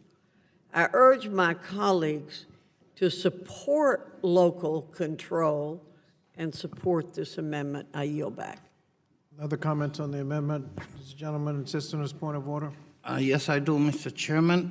Pursuant to Rule 16 of the Rules of the House of Representatives, the amendment does not relate to the subject of improvements to public school facilities that is under consideration. Thank you. The chair is prepared to rule. Are there any comments? Anybody want to speak to the point of order?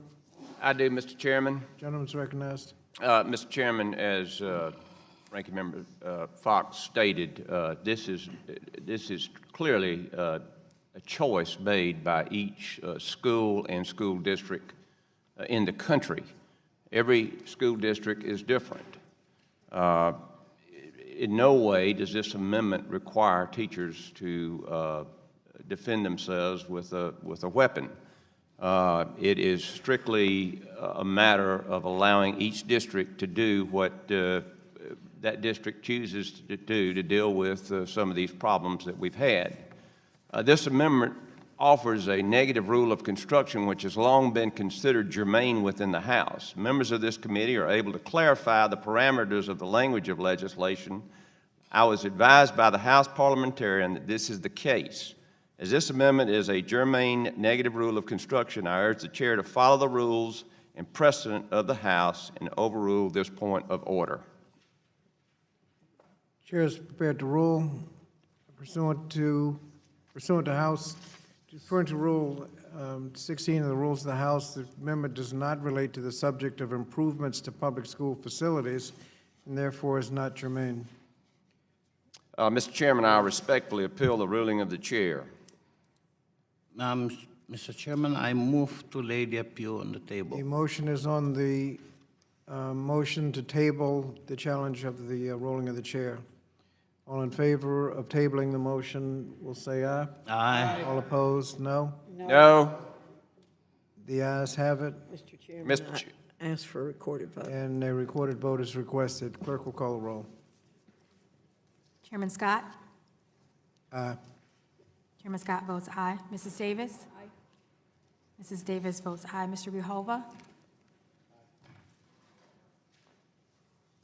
Mr. Grijalva votes aye. Mr. Courtney? Aye. Mr. Courtney votes aye. Ms. Fudge? Aye. Ms. Fudge votes aye. Mr. Sablon? Yes. Mr. Sablon votes aye. Ms. Wilson? Yes.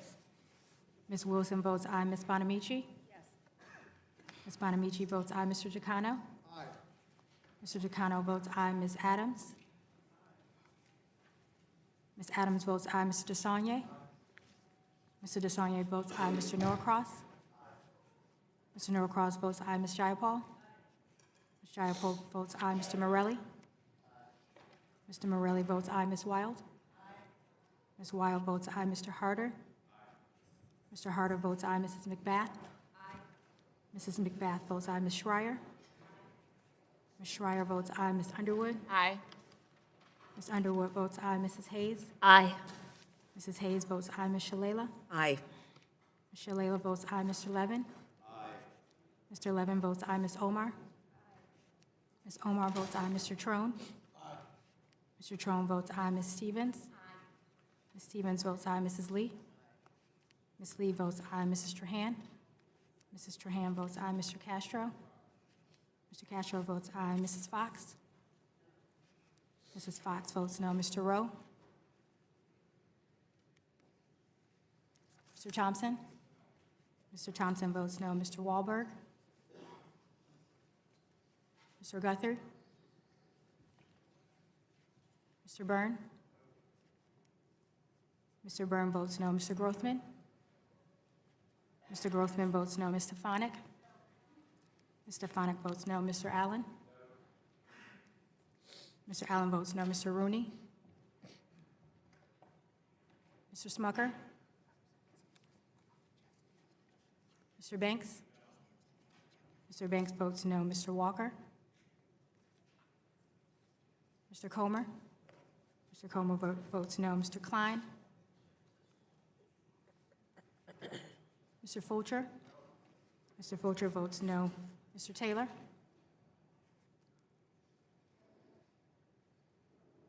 Mr. Walker? Mr. Watkins? Mr. Watkins votes no. Mr. Wright?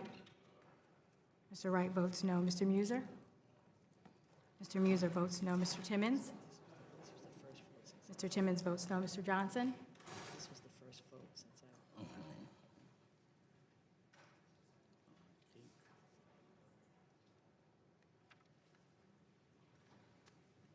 If the clerk could call the names of those who did not respond, I think there's several members came in after the original roll call. Mr. Rowe? Mr. Wahlberg? Mr. Guthrie? Mr. Rooney? Mr. Smucker? Mr. Walker? Mr. Klein? No. Mr. Klein votes no. Mr. Taylor?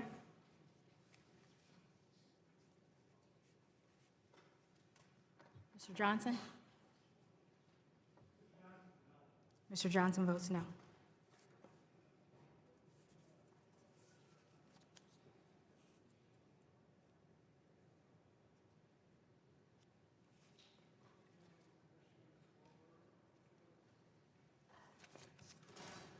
Mr. Wahlberg is not recorded. Mr. Wahlberg votes no.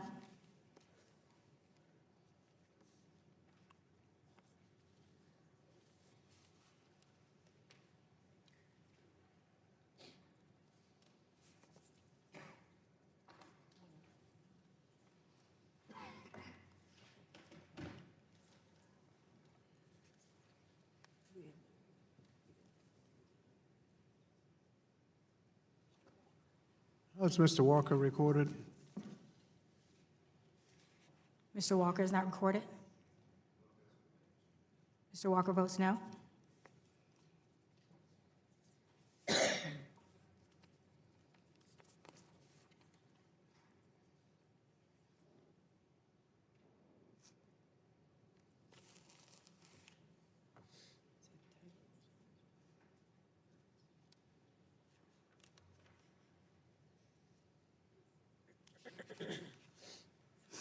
Clerk will report. Mr. Chairman, on this vote, there are 28 yeas and 17 nays. The motion to table is adopted. Are there other amendments? Gentlelady from Connecticut, do you have an amendment? Clerk will report the amendment.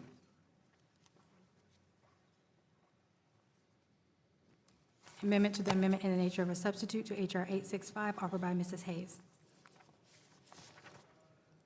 Ladies recognized for 5 minutes to discuss her amendment.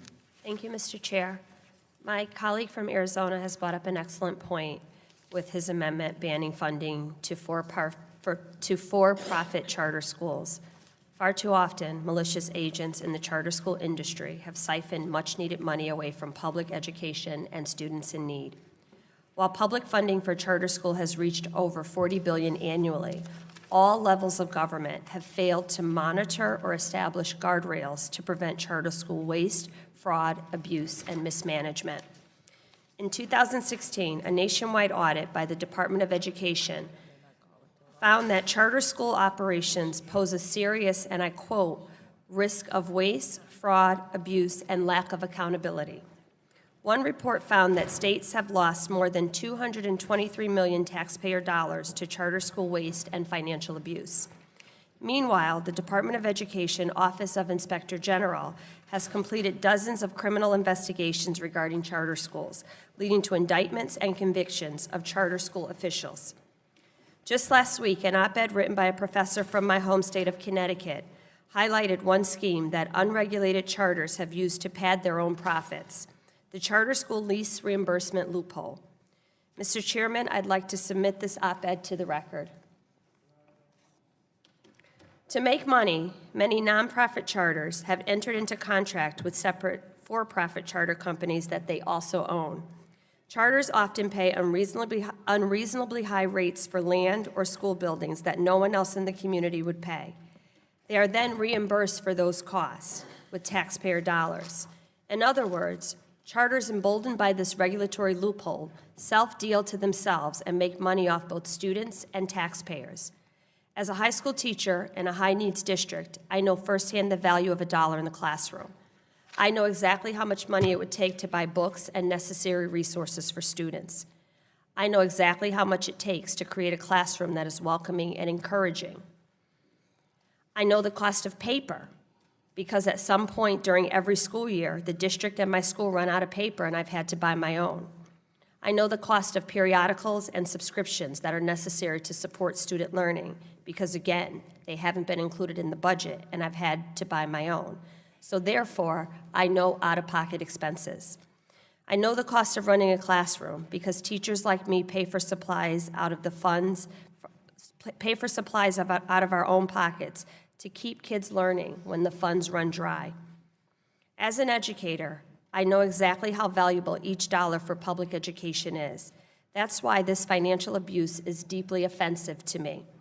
Every dollar siphoned away from public education threatens a student's ability to learn and threatens the very promise of education.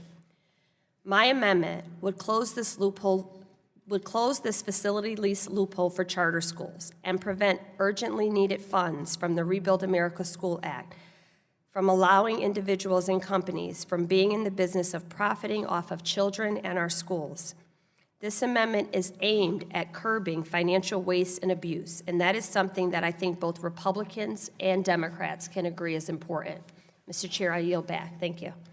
Thank you. There are comments on the amendment? Thank you, Mr. Chairman. I completely agree that federal funds should be used for their intended purposes, and I am opposed to any self-dealing. I appreciate the gentlelady's amendment and urge a yes vote. Other comments? All in favor of the amendment will say aye. Aye. All opposed, no. The ayes have it. The amendment is adopted. Are there other amendments? Mr. Chairman, I have an amendment at the desk. Gentlelady from New York has an amendment. Clerk will report the amendment.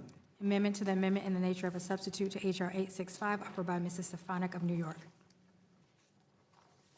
Thank you. Just a moment, we get the amendments before us.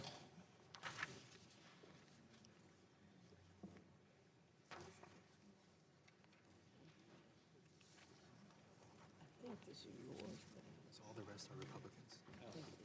Yeah. So you can see your point where. I don't have any. Just give me. Gentlelady from Mr. New York. Chairman. Gentlelady from New York is recognized. Thank you, Chairman Scott. Mr. Chairman. Hold on. I reserve a point of order. Gentleman reserves a point of order. Gentlelady's recognized. Thank you, Chairman Scott. As we know on this committee, rural schools face unique challenges. Frequently, rural schools are unable to collect the resources needed to make necessary investment in their physical buildings or face staff recruitment and retention challenges in their communities. While urban counterparts are able to invest in staff to formulate grant applications, many smaller, more rural districts are unable to match an urban school district's ability to put together winning applications. This puts rural students at a further disadvantage in an age where updated broadband infrastructure and electronic classrooms could help close this achievement gap. I appreciate that the underlying bill includes a requirement for states to award grants that are reflective of the geographic diversity of the state. But for this commitment to be truly meaningful and to protect rural areas from Hunger Game-esque funding competitions, we need to take an extra step to ensure we are investing in our rural students. My amendment does two things. First, of the 10% of grant funds states may set aside for digital learning, this amendment ensures that at least 3% of those funds will go to rural communities and our rural students. Second, this amendment strengthens the geographic diversity requirement by ensuring that at least 25% of grants will go to rural areas. Simply, this amendment ensures rural communities and students will be able to participate in this program if it is indeed appropriated. It does not prevent any other district from participating. I urge my colleagues to support this amendment, and I yield back. Thank you. I recognize myself in opposition to the amendment. This amendment is unnecessary because the bill is drafted already ensures that high-poverty districts in rural, suburban, and urban settings are eligible for and will receive grants. Actually, in some areas, this might actually create a cap on distribution to rural funds because the distribution is based not on geography, it's based on actual number of children in highest concentrations of poverty. And so in some states, those children would be in rural areas and others would be in urban areas, and the distribution would be based on the number of children in the areas, not just the geography. So I would urge a no vote on the amendment and yield back the balance of my time. Any other comment, any other persons wishing to speak? Gentleman from Rhode Island. Mr. Chairman, I withdraw my point of order. Point of order is withdrawn. Are there other comments? If not, the question is on the amendment. All in favor of the amendment will say aye. Aye. All opposed say no. No. Mr. Chairman, I request a recorded vote. Recorded vote is requested, and that vote will be rolled until the end of the markup. Are there other amendments? Gentlemen, Mr. Banks has an amendment at the desk. Clerk will report the amendment.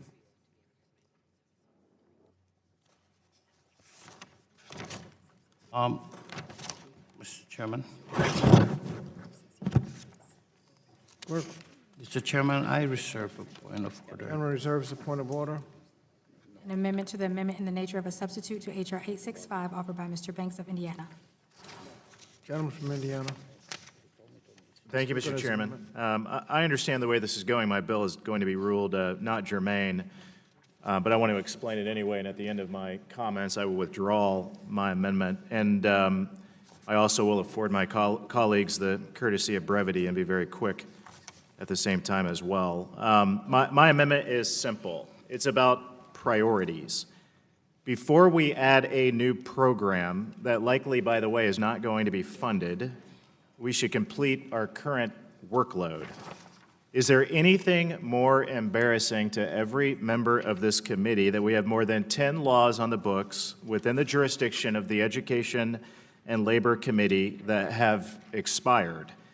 We need to work to reauthorize or repeal those laws before we add another one like we're about to do today. I'm glad to see that we're beginning another series of higher education hearings to take on that work, but there's obviously so much more work to do. I hope my colleagues agree that we have too much on our plates than to serve the American people than to add more additional broken promises. With that, I wish this committee was taking up our long list of those priorities, those 10 laws that have expired, rather than what we're doing today, and I will withdraw my amendment without seeking further action on it and yield back. Thank you. The gentleman's amendment is withdrawn. Are there other amendments? I have an amendment at the desk. Mr. Comer. Clerk will report the amendment.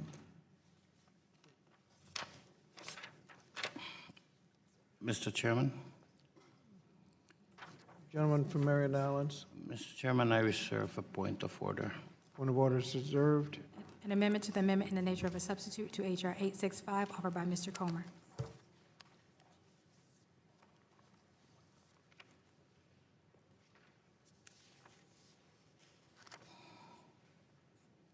Gentleman's recognized.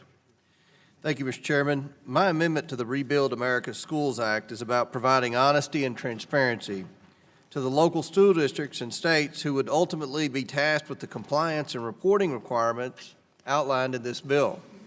My colleagues on the other side of the aisle are unfairly dangling the promise of new money in front of states and local school districts without disclosing the costs associated with the underlying compliance procedures and requirements.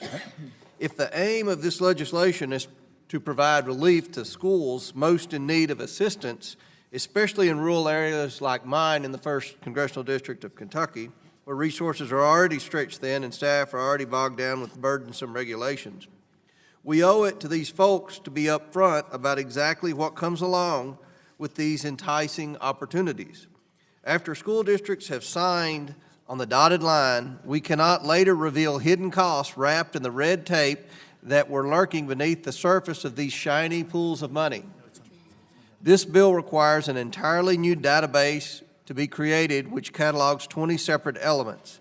It requires regulations and reporting on seemingly every element of a state's school construction work, even down to the noise levels on construction projects. My amendment would not only prohibit Congress from imposing hidden costs on communities through prescriptive requirements and needless levels of added bureaucracy, but prevents false promises from being made to our local school districts who have the greatest need for assistance. I urge my colleagues to support this amendment, and I yield back. Sorry. Say again? You back. Thank you. I recognize myself in opposition to the amendment.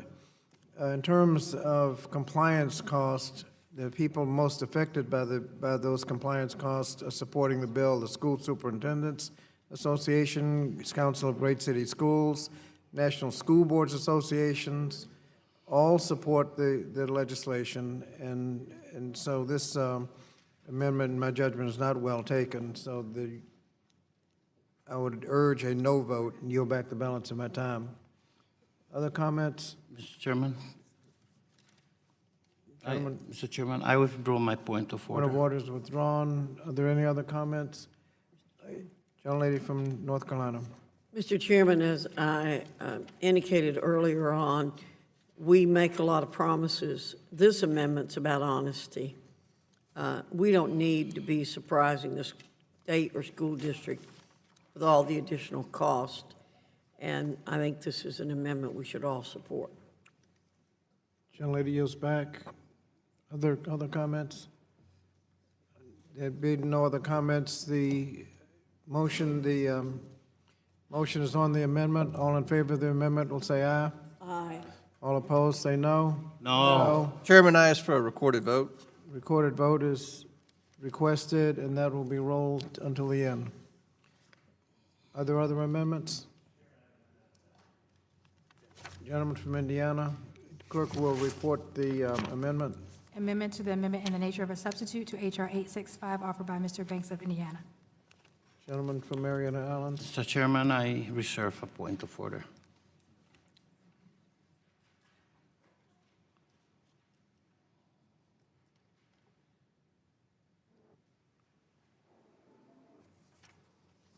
The gentleman from Indiana. Thank you, Mr. Chairman.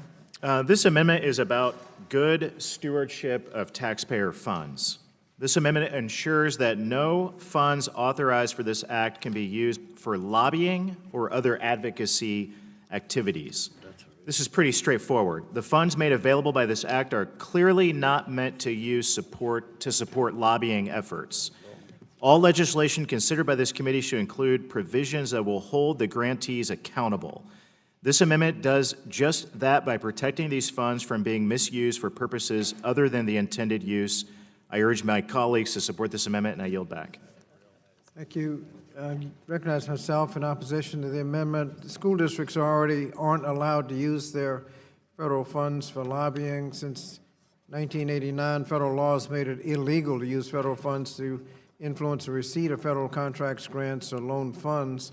This amendment seeks to apply may be applying a much broader definition of lobbying that could be misconstrued as prohibiting school districts from even advocating for things like increased federal funds for public education. The purpose of the Lobbying Disclosure Act is to shine light on lobbying activities and to require lobbyists to register and disclose their lobbying activity, not prohibit state and local district leaders from advocating for more resources. So I would oppose the amendment and yield back the balance of my time. Are there others that want to be recognized? Gentlelady from North Carolina. Thank you, Mr. Chairman.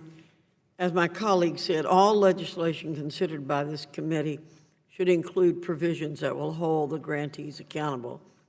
This amendment does just that by protecting these funds from being misused for purposes other than the intended use, and I urge my colleagues to support the amendment. Other comments? If not, all questions on the adoption of the amendment, all in favor of the amendment will say aye. Aye. All opposed say no. No.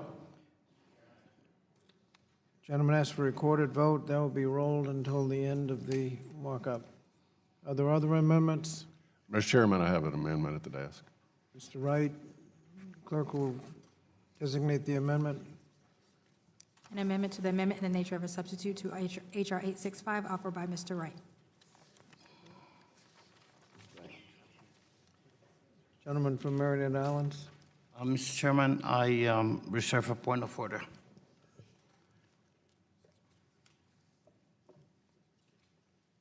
Thank you.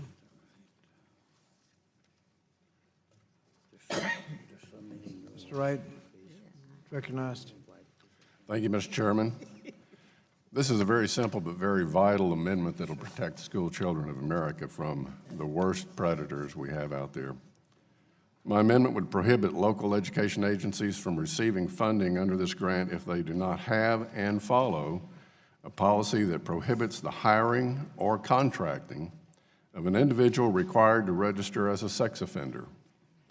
This is a common sense amendment. Parents and children deserve to know that when they're in school, that they're safe from sexual offenders. I hope my colleagues see the value of protecting our children and encourage them to support this amendment, and I yield back. The gentleman yields back. Are there any comments on the amendment? Gentleman from Mariana Islands, do you insist on your Yes, point of Mr. order? Chairman, I insist on my point of order. Pursuant to Rule 16 of the Rules of the House of Representatives, the fundamental purpose of the amendment offered is different from that of the amendment in the nature of a substitute. The fundamental purpose of the amendment in the nature of a substitute is improving public school facilities. However, the fundamental purpose of the proposed amendment is the operation of a local educational agency. The chair is prepared to rule. Does anyone want to speak to the point of order? Gentlelady from North Carolina. Thank you, Mr. Chairman. On the amendment, I think it is a common sense amendment that will help keep our children safe from bad people. You might argue it's not necessary because there are other policies and rules around people on the sex offender registry working near children. But we know there are people hired that are on that registry all the time, and we cannot be too careful. So we want to make sure that these individuals do not have an opportunity to be near a child I hope my colleagues see the value in protecting our children and encourage them to support this amendment. Other comments on the point of order? I have one, Mr. Chairman. Gentleman from Texas. Mr. Chairman, the same section of the bill says any such other information as the secretary may require. This amendment is a germane amendment. I yield back. Thank you. Chair is prepared to rule as the gentleman from the Marietta Islands has pointed out. The purpose of the bill is improving public school facilities. This amendment talks about the general operation of a local education agency and is therefore not germane. Mr. Chairman, I respectfully appeal the ruling of the chair. Gentleman from the Marietta Islands. Moves to table the motion. I move to lay the appeal on the table, Mr. Chairman. The question is on the motion to table. All in favor will say aye. Aye. All opposed, no. No. The ayes appear to have it. The ayes have it. Mr. Chairman, I ask for a recorded vote. Recorded vote is requested. The clerk will call the roll. Chairman Scott? Aye. Chairman Scott votes aye. Mrs. Davis? Mrs. Davis votes aye. Mr. Grijalva? Mr. Grijalva votes aye. Mr. Courtney? Mr. Courtney votes aye. Ms. Fudge? Aye. Ms. Fudge votes aye. Mr. Sablon? Yes. Mr. Sablon votes aye. Ms. Wilson? Ms. Bonamici? Mr. Chicano? Mr. Chicano votes aye. Ms. Adams? Ms. Adams votes aye. Mr. DeSaulnier? Mr. DeSaulnier votes aye. Mr. Norcross? Mr. Norcross votes aye. Ms. Jayapal? Mr. Morelli? Ms. Wild? Ms. Wild votes aye. Mr. Harder? Mrs. McBath? Mrs. McBath votes aye. Ms. Schreier? Ms. Schreier votes aye. Ms. Underwood? Aye. Ms. Underwood votes aye. Mrs. Hayes? Aye. Mrs. Hayes votes aye. Ms. Shalala? Mr. Levin? Aye. Mr. Levin votes aye. Ms. Omar?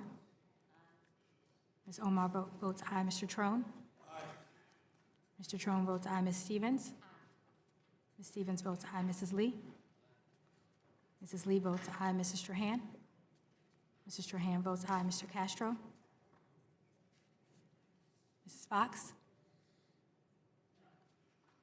Mrs. Fox votes no. Mr. Rowe? Mr. Rowe votes no. Mr. Thompson? Mr. Wahlberg? Mr. Guthrie? Mr. Byrne? Mr. Grothman? Mr. Grothman votes no. Ms. Stefanik? Mr. Allen? Mr. Rooney? Mr. Smucker? Mr. Banks? Mr. Banks votes no. Mr. Walker?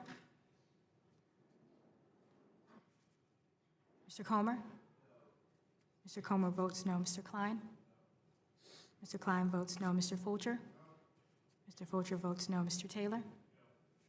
Mr. Taylor votes no. Mr. Watkins? Mr. Watkins votes no. Mr. Wright? Mr. Wright votes no. Mr. Muser?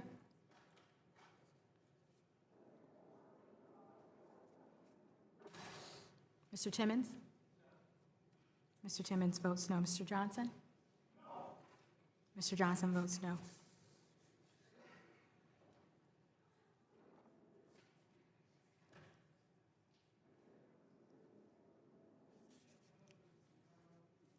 Recorded. Mr. Chicano? Mr. Chicano has voted as aye. Was Ms. Wilson recorded? Ms. Wilson is not recorded. Ms. Wilson votes aye. Anyone else not recorded? Mr. Morelli? How's Mr. Morelli? Mr. Morelli votes aye. Ms. Shalala? Ms. Shalala is not recorded. Ms. Shalala votes aye. Is anyone else not recorded? Mr. Allen, how's Mr. Allen recorded? Mr. Allen is not recorded. Mr. Allen votes no.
How's Mr. Smucker recorded? Mr. Smucker votes no.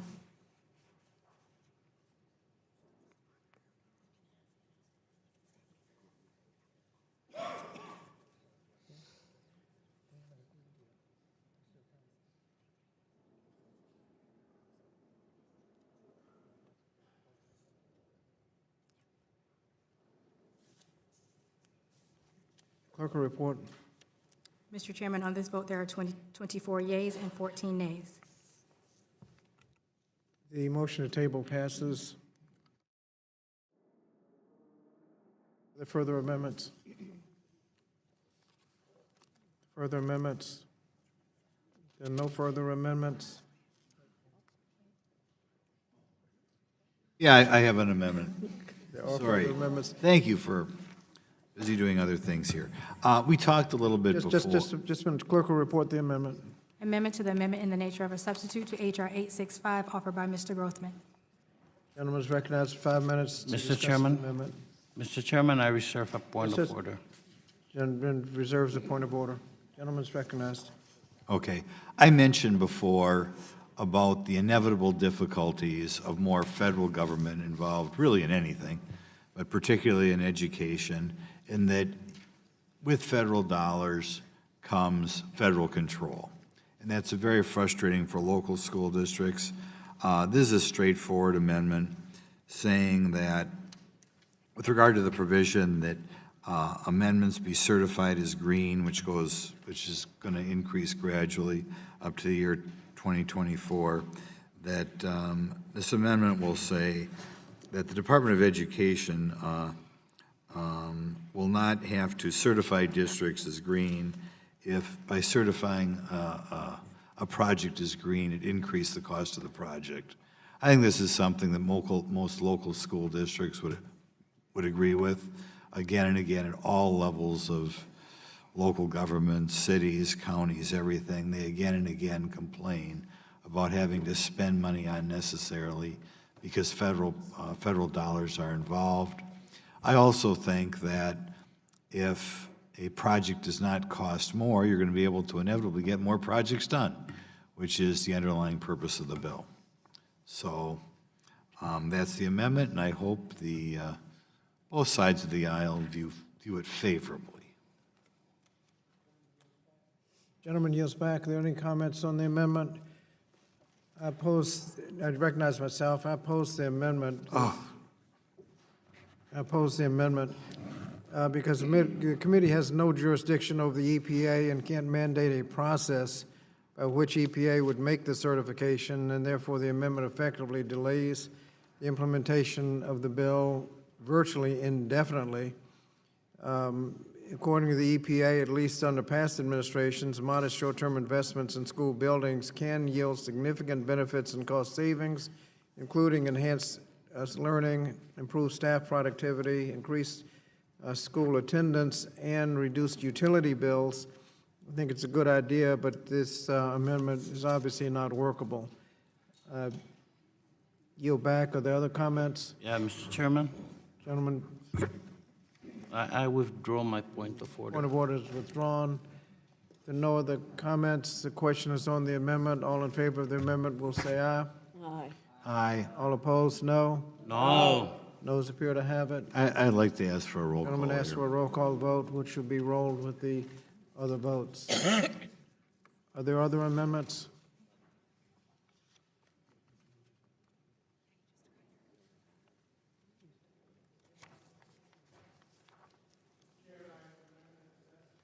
Mr. Musser has an amendment. Gentleman from Meriden Islands. Mr. Chairman, I reserve a point of order. Clerk will designate the amendment. An amendment to the amendment in the nature of a substitute to H.R. 865 offered by Mr. Muser of Pennsylvania.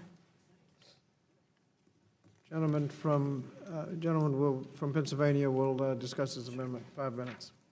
Thank you, Mr. Chairman. While this markup is all about dusting off some big spending old ideas, this amendment is about bringing some new ideas. This amendment expresses our support for opportunity zones, an innovative provision of the Tax Cuts and Jobs Act that encourages private investors to make long-term investments into communities facing economic hardships. Nearly 9,000 communities across our country, including several in my district, have been deemed opportunity zones. This novel, innovative approach to engage public and private sectors can revitalize our communities and spur economic growth. By helping these areas thrive, they will gain the ability to improve their infrastructure and build safer, stronger schools. I urge my colleagues to support this amendment. Mr. Chairman, I yield back. Thank you. Mr. Chairman, I'd like to be recognized. Gentlelady from Michigan, Ms. Stevens. Thank you. Well, I join my colleague, Mr. Muser, in celebrating opportunity zones. I would like to offer a first-degree substitute pending amendment to the nature of a substitute to H.R. 865, recognizing the opportunity zones for what they are, defined by the census tracts nominated by governors and certified by the U.S. Treasury to encourage long-term investment. The gentlelady is offering an amendment to the amendment. The clerk will designate the amendment. First-degree substitute to pending amendment to the amendment in the nature of a substitute to H.R. 865 offered by Ms. Stevens of Michigan. Thank you. Chairman, I'd like to reserve a point of order on the substitute. Point of order is reserved. Gentlelady recognized for 5 minutes to support her amendment. Thank you. So as we look to recognize opportunity zones for what they are, as defined by the U.S. Census tracts nominated by governors and certified by the U.S. Treasury, the opportunity zones encourage private sector investment vehicles to invest and hold trillions of dollars in unrealized capital gains in stocks and mutual funds.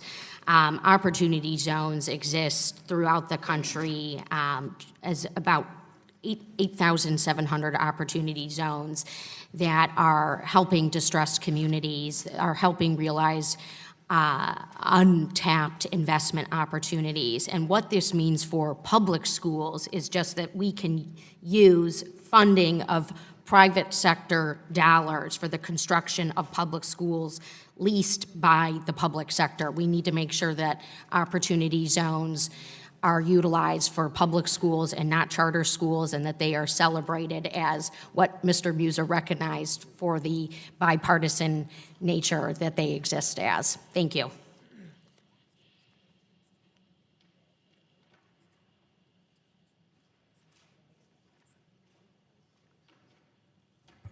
Gentlelady yields back. I yield back. Are there comments on the amendment to the amendment? Are there comments on the amendment to the amendment? If not, the question is on the amendment to the amendment. All in favor, say aye. Aye. All opposed, no. No. The ayes appear to have it. The ayes have it. The discussion is now on the amendment as amended. Are there comments on the amendment as amended? Mr. Chairman, I request a recorded vote. I'm sorry. Request for a quoted vote on the amendment to the amendment. We will delay that until the end.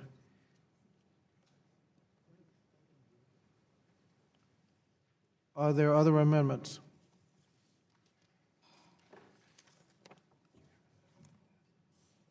Mr. Chairman. I have an amendment at the desk.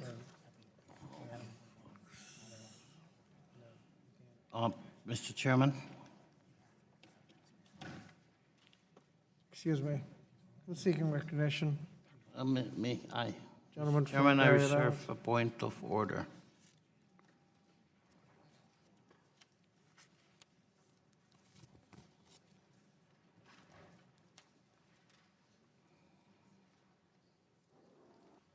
The clerk will designate the amendment.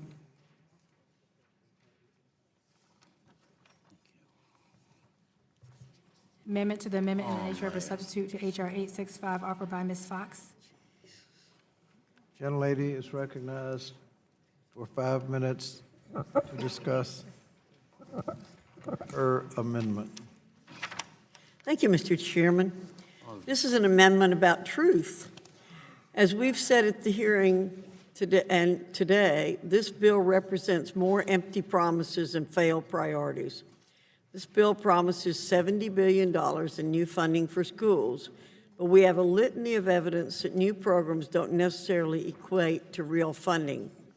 And we know that programs from Washington always come with strings attached. We also have decades of proof that Congress doesn't always meet its obligations, and yet here we are adding to the list of programs before we have met our current promises. This amendment renames this bill to more accurately reflect what it is, a Trojan horse. I urge my colleagues to support this amendment. Gentlelady yields back. Are there comments on the amendment? Gentleman from Marietta Islands. Mr. Chairman, not to disagree, not to, for sake of disagreement, and I'm just curious what we call the tax cut bill that was recently enacted, promising that people will have greater tax returns, only to find out now during this beginning of this tax period that people are actually getting less of their money back from the federal government, and are really upset. So, Would the gentleman yield? no, I yield my time back. Mr. Chairman, a question's been asked, and I'd like to respond to it. The Would you- reason whoa, people... whoa, whoa, whoa. I'll recognize myself for 5 minutes and yield to the gentlelady from Thank you. North Carolina. I yield to the gentlelady from North Carolina. Thank you, Mr. Chairman. The reason people are getting lower refunds is all last year they got a lot more money in their paychecks.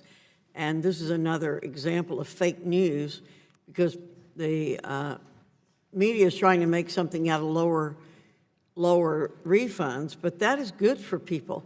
Over the years, too many people have allowed the federal government to borrow their money during the year and then give them back a portion of it, fooling them, again, it's a Trojan horse also, fooling them into thinking they're getting something from the federal government when all the federal government was doing was using their money interest-free for the entire year and then giving some of it back to them.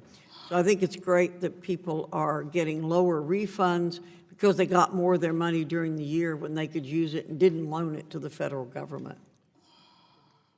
I yield back. Are there other comments on the amendment?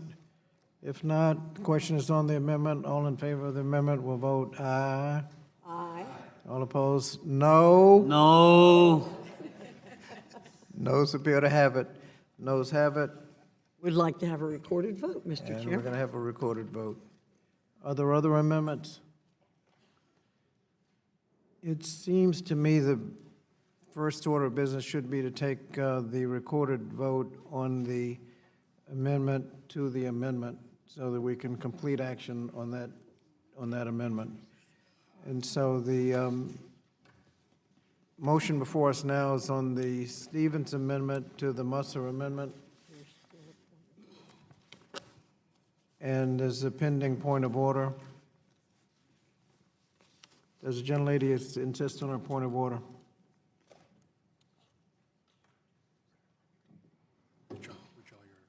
No, not me. Mr. Chairman, I'll waive the point of order. She withdraws the point of order. So all in favor of the Stevens amendment will record their vote as aye. All opposed, no. Clerk will call the roll. Chairman Scott? Aye. Chairman Scott votes aye. Mrs. Davis? Mrs. Davis votes aye. Mr. Grijalva? Mr. Grijalva votes aye. Mr. Courtney? Ms. Fudge? Mr. Sablon? Aye. Mrs. Sablon votes aye. Ms. Wilson?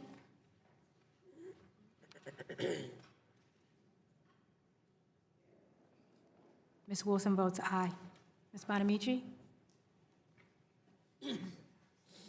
Mr. Chicano? Mr. Chicano votes aye. Ms. Adams?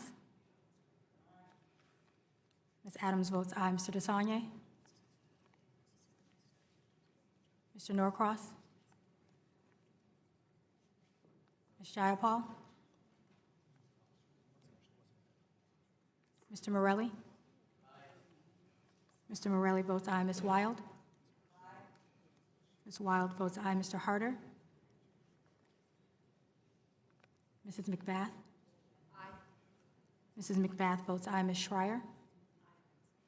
Ms. Schreier votes aye. Ms. Underwood? Aye. Ms. Underwood votes aye. Mrs. Hayes? Mrs. Hayes votes aye. Ms. Shalala? Ms. Shalala votes aye. Mr. Levin?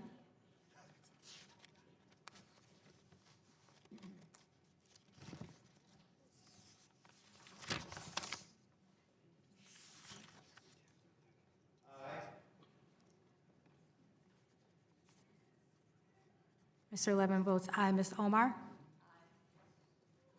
Ms. Omar votes aye. Mr. Trone?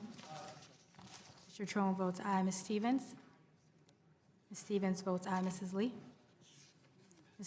Mrs. Lee votes aye. Mrs. Trahan? Mrs. Trahan votes aye. Mr. Castro? Mrs. Fox? Well, I don't think this does anything to help the original amendment. I'll vote aye. Mrs. Fox votes aye. Mr. Rowe? Mr. Rowe votes aye. Mr. Thompson? Mr. Wahlberg? Mr. Wahlberg votes aye. Mr. Guthrie? Mr. Byrne? Mr. Grothman? Ms. Stefanik? Aye. Ms. Stefanik votes aye. Mr. Allen? Mr. Allen votes aye. Mr. Rooney? Mr. Smucker? Mr. Smucker votes aye. Mr. Banks? Mr. Banks votes aye. Mr. Walker? Mr. Comer? Mr. Comer votes aye. Mr. Klein? Mr. Klein votes no. Mr. Fulcher? Mr. Fulcher votes aye. Mr. Taylor? Mr. Taylor votes aye. Mr. Watkins? Mr. Watkins votes aye. Mr. Wright? Mr. Wright votes aye. Mr. Muser? Mr. Muser votes aye. Mr. Timmons? Mr. Timmons votes aye. Mr. Johnson?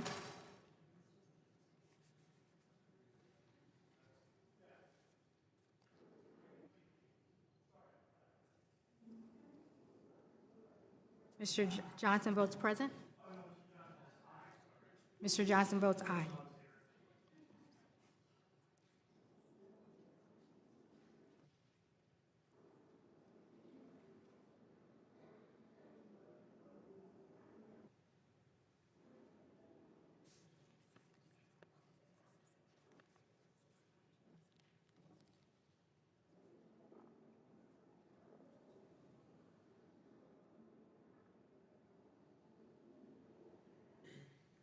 Are there any members that were not recorded?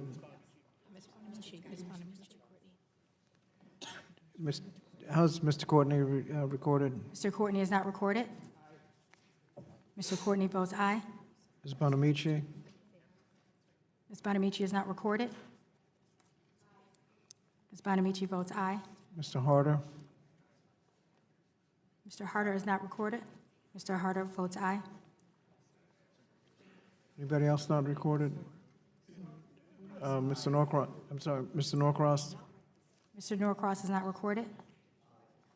Mr. Grothman? Norcross votes aye. Mr. Grothman is not recorded. Mr. Grothman votes aye. Mr. Castro?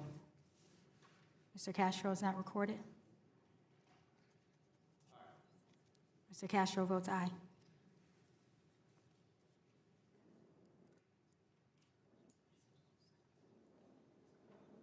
Circle report?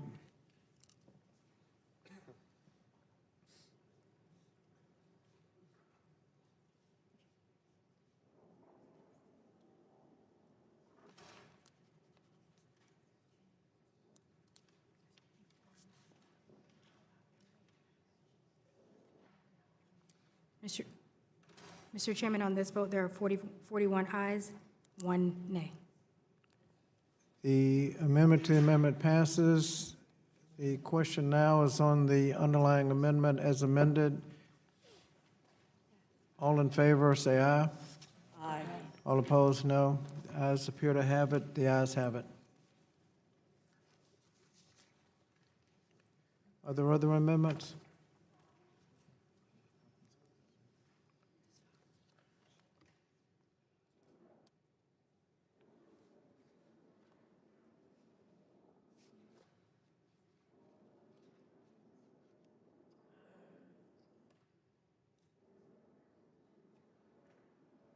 Are there any other amendments?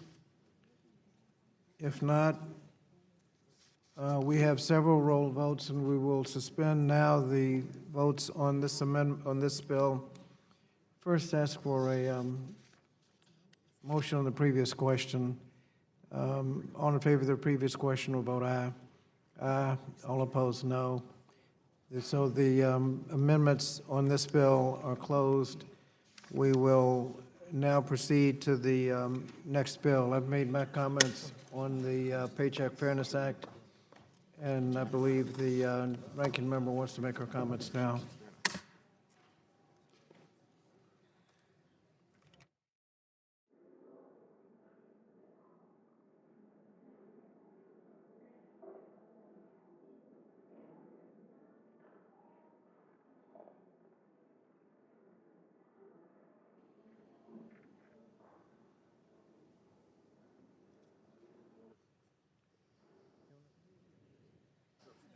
Do you want to delay for a second while we get organized? The committee will be in recess for 2 minutes. I didn't realize. Hey.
I made comments on the HR 7 when we began the hearing. The ranking member deferred her comments to now, and I'll recognize the ranking member for her comments on HR 7. Thank you very much, Mr. Chairman, for your graciousness. I appreciate it.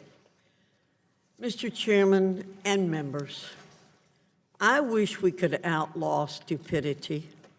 I really do.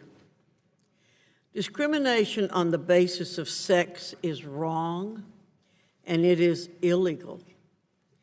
Paying women less than men for equal work performed is wrong, and it is illegal. Bad managers who try to get away with it anyway are wrong. They're breaking the law. They're also stupid. They're stupid for not recognizing the value of every employee, especially working women. They're stupid for not rewarding the contributions of women and doing everything they can to retain them. They are stupid for not recognizing the proven fact that women are driving the American economy today in ways they never have before. If we wanted to have a debate about the wage gap, we could probably fill the entire day. There are statistics used to show its existence, and there are statistics, more reliable statistics, that show it's an exaggeration at best. But there's a definite feeling, a culture even, of inequality that lingers today, 100 years after women's suffrage and more than 50 years after the Equal Pay Act, that is worthy of discussion and scrutiny. I've been a working woman for most of my life. I've experienced unfairness in the workplace. I've known how it feels to be talked over, talked about, and to see a lot of my ideas dismissed out of hand. Looking back, I'm sure there were times when I was paid less than the men around me, and I know without a doubt I was working harder than they were. In all of those experiences in which the good still outweighed the bad, I found that the problems women like me faced didn't have their root in the law. They were rooted in the hearts and minds of closed-minded, insecure individuals. We are lawmakers, so how do we change hearts and minds? How do we, in this sense, outlaw the sheer stupidity of those who would still undervalue women in the workplace?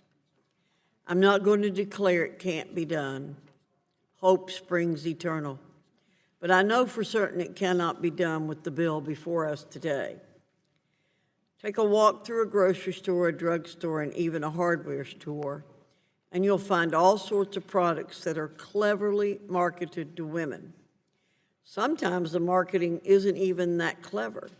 They just put the product in a pink package, mark the price up a few dollars, and pass it off as being created just for a woman with all her unique needs in mind. That's all the thought that went into the so-called Paycheck Fairness Act. This is not a bill for women. This is a bill for trial lawyers. It charts no path toward a greater sense of fairness. It simply provides a roadmap for driving lawsuits deeper into the court system. It provides no new protections, just new ways to increase billable hours and attorney paydays that don't guarantee any reward for working women. I wanted to believe there were good intentions behind this bill, but in reading the bill text and listening to the testimony from the one hearing on the legislation, it's clear that anyone who thought this bill would be a victory for working women is in for yet another disappointment. This bill has major flaws, and we're going to discuss some of them during this markup. But let's not miss the opportunity here to highlight what actually does help working women. The economic growth we've seen over the past 2 years is more than numbers on spreadsheets. We've seen real career opportunities emerge, and women have been the direct beneficiaries. Nearly 60% of the jobs created in the last year alone have gone to women. So it's insulting to look at all of this talent and simply offer more ways to occupy lawyers with a lot of time on their hands. Women in this workforce are worth far more than lawyers' fees. To write a bill like this and try to pass it off as a good thing for women is to assume they're stupid. I just can't stand for that. When this committee returns to work that opens job opportunities for all Americans, which we know for a fact gives women the options they want and deserve, we can say we've done something for women. Thank you again, Mr. Chairman. I yield back. Thank you. The committee will now proceed with the consideration of the bill. The bill will circulate in advance. Printed copies are available. The clerk will now designate the bill. H.R. 7, to amend the Fair Labor Standards Act of 1938 to provide more effective remedies for victims of discrimination and the payment of wages on the basis of sex and for other purposes. Without objection, first reading of the bill is dispensed with, and without objection, the bill is considered as read and open for amendment at any point, and for any amendment offered to be considered as read. I now recognize myself to offer an amendment in the nature of a substitute, and the clerk shall designate the amendment in the nature of a substitute. Amendment in the nature of a substitute to H.R. 7, offered by Mr. Scott of Virginia. Without objection, the amendment should be considered original text and open to amendment at any point. The amendment in the nature of a substitute has already been distributed and is in front of you at this time. I now recognize myself for 5 minutes to explain the amendment in the nature of a substitute. This amendment makes a number of technical and substantive improvements to the bill. It updates the findings to add evidence supporting the existence of the gender pay gap and evidence of the impact of the gender pay gap. It updates the negotiation and skills training grant program to ensure that these grants are awarded to entities that aim to address all pay disparities, including through outreach to women and girls. Gives the Secretary of Labor 18 months instead of 1 year to report to Congress on the effectiveness of the negotiation and skills training program. It gives the Secretary of Labor 18 months instead of 1 year to implement the research, education, outreach efforts required under the bill. The amendment nature of a substitute does not require the Secretary of Labor to conduct a national convening to educate the general public on pay disparities between men and women. It does clarify that the National Award for Pay Equity is issued on an annual basis to one employer as defined in the section.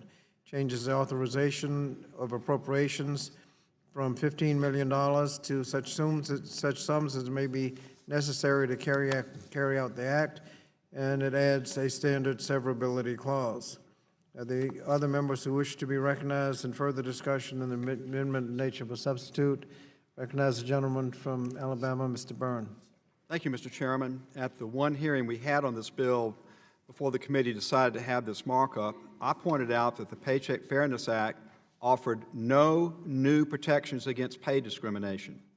I had wondered if that would be corrected or addressed in the revisions we have before us now, and it hasn't been. So that's just more confirmation, if anyone needed it, that this bill is for and about the future of lawyers and not working women. Pay discrimination is repugnant and illegal. We must hold bad actors accountable, but this bill doesn't do that. Instead, what we have before us is just another mandate. We have one of the most varied and complex workplaces in the world. We are striving towards more diversity in all areas of American society, especially the workforce. Women are earning paychecks today in record numbers. So why would we turn around and force a one-size-fits-all approach moving forward? I don't see how limiting the discussion between employers and employees, particularly on hiring decisions, is going to help anybody. I don't see how opening the gates to limitless, frivolous lawsuits is going to help anybody. And I certainly don't see how the federal government is going to help anybody learn to negotiate better. The changes to the Equal Pay Act and H.R. 7, which remain in the amendment we're debating now, will make it extraordinarily difficult, if not impossible, for employers to defend against pay discrimination suits, even when pay differences are the result of legitimate factors like experience, education, and performance. Sex discrimination cases are serious and deserve to be treated with seriousness. We need to focus on policies that will create more opportunities for women and all workers in the first place. This bill doesn't do that. None of the changes to this amendment do that, and we should see this legislation for the lawyer payday it really is and move on to other business.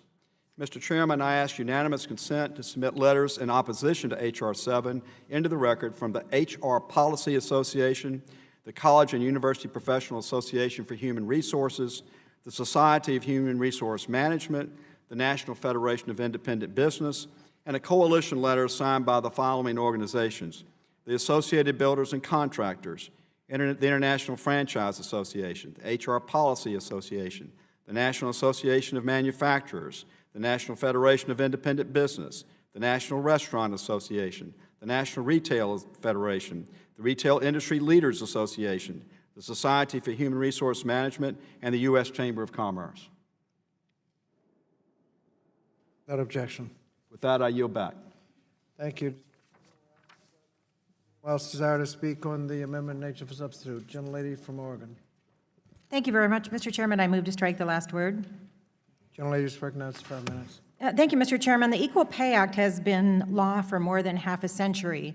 But in 2019, equal pay for equal work is not always a reality. That's why we need this bill. Many women experience pay disparity, and that's true in nearly all occupations, regardless of education, experience, industry, or job title. The wage gap disproportionately affects women of color.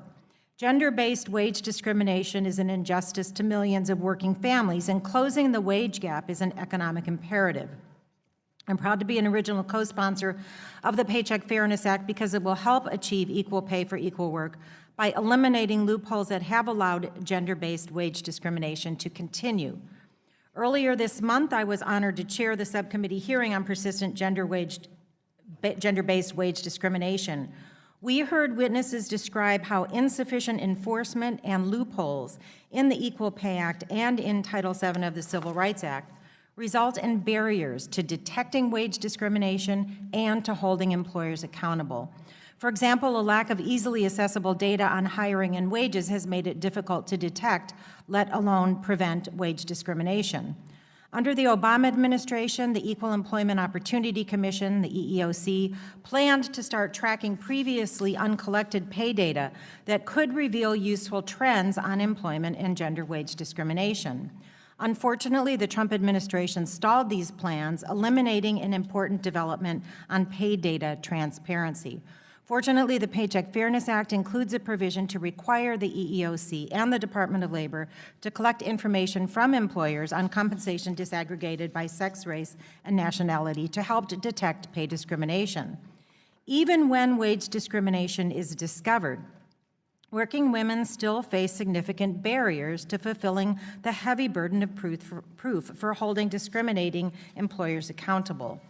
Workers are not only required to prove a pay disparity between employees at the same business, they must also identify an employee of the opposite sex in an equal position who is paid more in the exact same physical location. The Paycheck Fairness Act includes important provisions to address these obstacles. It makes sense that the bill will require employers to prove that a pay disparity exists for legitimate reasons. It makes sense that it bans retaliation against workers who discuss their wages, and it makes sense that it prohibits employers from seeking the salary history of prospective employees. My Republican colleagues may claim that this legislation is unnecessary and will not benefit women, but proposals to address pay inequities have been successfully implemented across the country. For example, in my home state of Oregon, the state legislature passed a bipartisan, I want to emphasize bipartisan bill to enhance equal pay protections, to prohibit employers from seeking salary history for job applicants, to expand support for workers who have been victims of wage discrimination, and to allow for attorneys' fees and punitive damages where appropriate. These are laudable achievements at the state level, but it's time for Congress to take a leadership role in addressing persistent wage discrimination nationwide. Today, we have the opportunity to provide workers with the tools they need to close the gender pay gap and to achieve wage equality by passing the Paycheck Fairness Act. It is time that we finally make equal pay for equal work a reality. I urge my colleagues to support this bill and this amendment in nature of the substitute, and I yield back the balance of my time. Ladies, time expired. The other members wishing to make comments, gentlelady from Connecticut. Mr. Chair, I move to strike the last word. Gentlelady is recognized for 5 minutes. I first want to thank my colleague from the great state of Connecticut, Congresswoman Rosa DeLauro, for her work on the Paycheck Fairness Act in Connecticut. I also want to thank the chairman for recognizing the urgent need to fix the gender pay gap and fast-tracking this critical bill to our committee.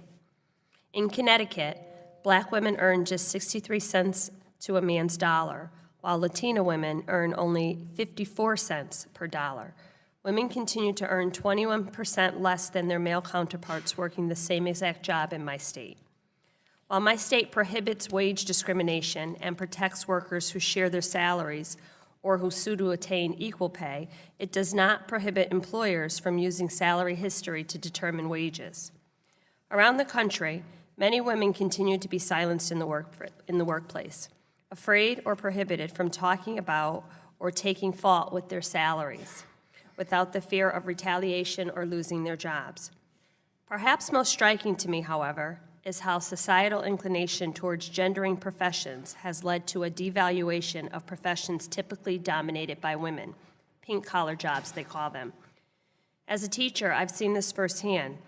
Despite 1 in every 5 teachers working a second job to make ends meet, many of my colleagues on this committee seem to believe that teacher pay is already generous enough. Not coincidentally, women make up nearly 80% of all elementary and middle school teachers. I wonder if perhaps the reticence to value teacher pay and pay them appropriately is due in part to the belief that teaching is women's work. It's nearly impossible to infuse the pipeline with much-needed male educators when this is seen as women's work and there's a rightful expectation of low wages. Mr. Chairman, I'd like to submit to the record a letter from the National Education Association regarding the need for Paycheck Fairness Act for educators. Without objection, so ordered. And it's not just teaching where this hesitancy to pay women what they deserve. Nurses, home health aides, many female-dominated professions also struggle to achieve wage fairness. As we have heard from testimony at our hearings 2 weeks ago, the very concept of occupational choice for women is a false one. Research proves that regardless of where women go, lower wages follow them. And the answer is not simply to steer women into male-dominated STEM fields. Just pay them equitably. These are all the symptoms of a broader problem, that we undervalue the work of women, whether they be in the emergency room, the boardroom, or the classroom, and that regardless of where women work or what women do, they can expect to earn less than men.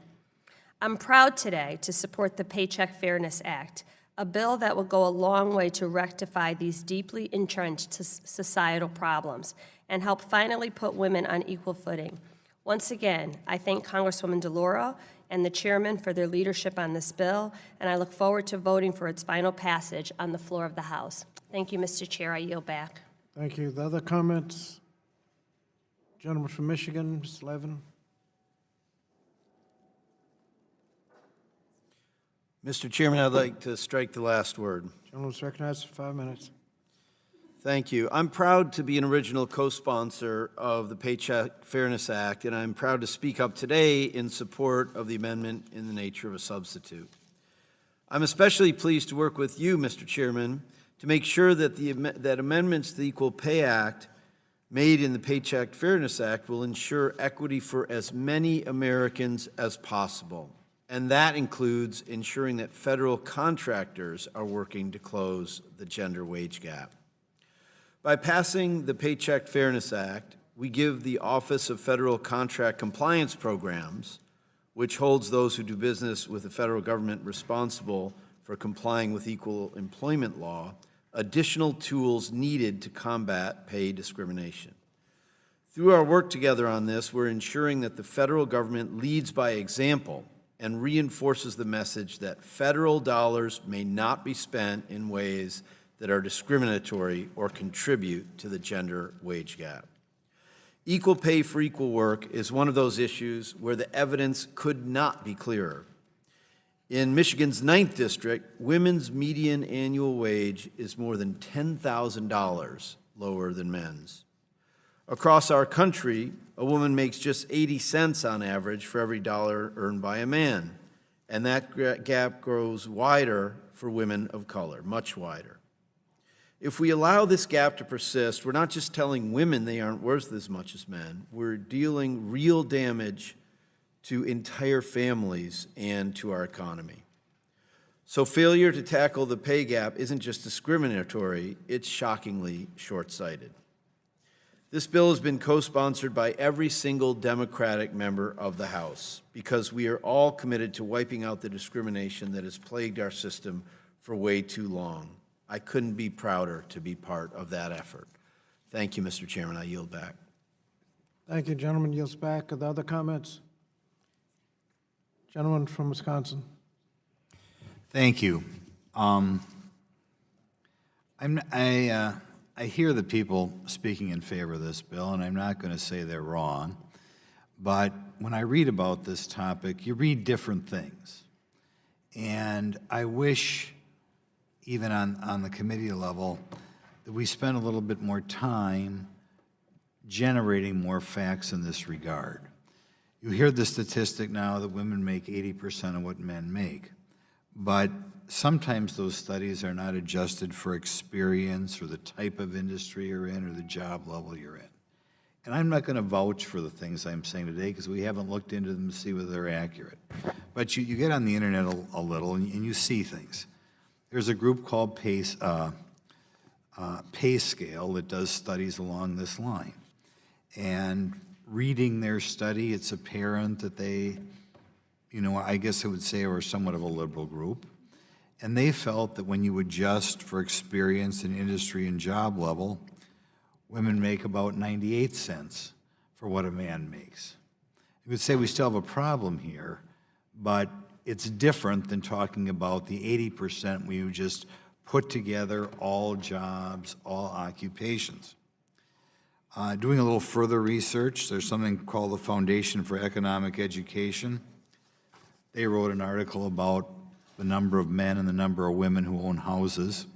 But in that article, they pointed out, maybe right, maybe wrong, that from age 40 to 64, if you take all women and all men together, the women on an average make 17.5% more than men. Now, maybe they're right, maybe they're wrong, but that's different than the narrative that we keep discriminating against women out here all over the place, because why in the world is a Foundation for Economic Foundation in that group of people, college-educated people, age 40 to 64, women making more? Same thing we find in Time magazine. They looked at the 150 largest cities in the country, and they found for young women and young men, young women are making 8% more than men. Now, I'm not going to vouch for Time magazine. Maybe not even a big fan of Time magazine, but Time magazine reported it. And it's kind of at odds with the idea that we have some huge crisis in the country. Coming back again to that article by the Foundation for Economic Education, they pointed out that single women are 80% more likely to own a home than single men. Now, that's good, that's fine, but again, it goes against this narrative out there that we have this crisis going on. So I'm just going to ask members of this committee, and I'm sure this bill will come out of committee today, I'm sure it'll be on the floor within a month and we'll vote for it. Look at some of these other articles before one jumps to the conclusion that jumps to conclusions. I would just like to ask members of this committee, and in particular, before this bill is brought up 2 years from now, because I don't think the bill will pass this session, to look at these other things, and maybe your opinions on some of these topics may change a little bit, because I don't think these statistics are out there anywhere near as much as they should be. Thank you, Mr. Chairman. Thank you. Are there other comments? Gentlelady from Florida, Ms. Shalala. Thank you, Mr. Chairman. I'd like to respond a little bit to the last set of comments. I've run large public and private institutions as well as a large government agency for more than 30 years, and I can attest to pay discrimination in this country for a wide range of institutions, both private and public. I also have read the literature in the field, and the evidence is very clear. There is clear pay discrimination between men and women in this country, in the same fields, in the same disciplines, with the same backgrounds and education. And it occurs for a number of reasons. For virtually every job I've ever had, I was told I wasn't experienced enough or knowledgeable enough. It will not come as a surprise to most of you that it was a coded way of saying that a woman can't do the job as well as a man. And I personally have experienced wage discrimination because of that. The 102 women in this Congress are sure proving otherwise. But for so many Americans, they see discrimination every time they get a paycheck. This bill boldly rejects gender discrimination and does so based on actual evidence. And it's not just the percentage that the 80 cents on a dollar for women compared to white men, or that it's even greater for minority women. It's deeply rooted in our society, and sometimes not even recognized by leaders that want to do better. So I thank my colleagues for introducing an extraordinary bill and a historic piece of legislation and using evidence-based information to develop the legislation. Thank you, Mr. Chairman. I yield back. Gentlelady yields back. Other comments? Gentlelady from North Carolina. Thank you, Mr. Chair, and it is a very timely discussion and very much needed. I do speak in strong support for the Paycheck Fairness Act from the North Carolina House to the U.S. House for 3 decades now. I've been fighting to close gender and gender-based wage gaps, and like Fannie Lou Hamer, I still say I'm sick and tired of this inequity. A couple of weeks ago, Congresswoman Bonamici and I co-chaired a hearing where we repeatedly heard how women, particularly women of color, continue to face gender-based wage discrimination, even after 10 years of the Lilly Ledbetter Fair Pay Act and 56 years of the Equal Pay Act. And it was clear from that discussion that we must act now. That we cannot continue to rob $50 billion each year from nearly half of our nation's workforce, nor can we continue to shortchange families and children by financially penalizing mothers. And we cannot force women to work 10 years more or up to 23 years more for women of color just to be paid fairly. The Paycheck Fairness Act will do a number of things to make equal pay for equal work a reality. It will prevent employers from using an employee's salary history to depress wages, and it will allow the EEOC to collect pay data in order to hold employers accountable. And it will prevent employers from retaliating against employees seeking redress against discrimination. But most importantly and most generally, it will ensure the dignity of work for millions of women. And we can no longer wait while every day women across this nation are deprived of equal wages for equal work. We can't continue to rob moms to pay dads, aunts to pay uncles. Time's up for that. The Paycheck Fairness Act is an opportunity for Congress to strengthen the Equal Pay Act, bolster the rights of working women, and put an end to gender-based wage disparity once and for all. And I would just simply say, even in this Congress, men and women are paid the same. And I suspect, and I can't imagine that the women of the Congress would stand for being paid less than the men. So I urge the passage of this bill today, and I yield back the balance of my time, Mr. Chair.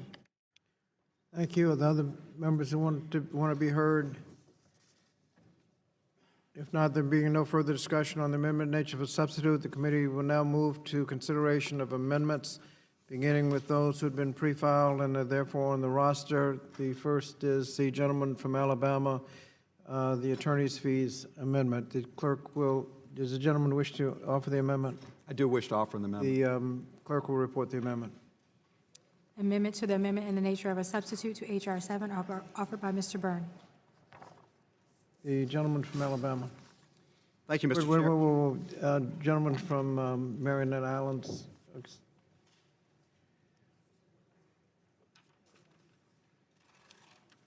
Reserves a point of order.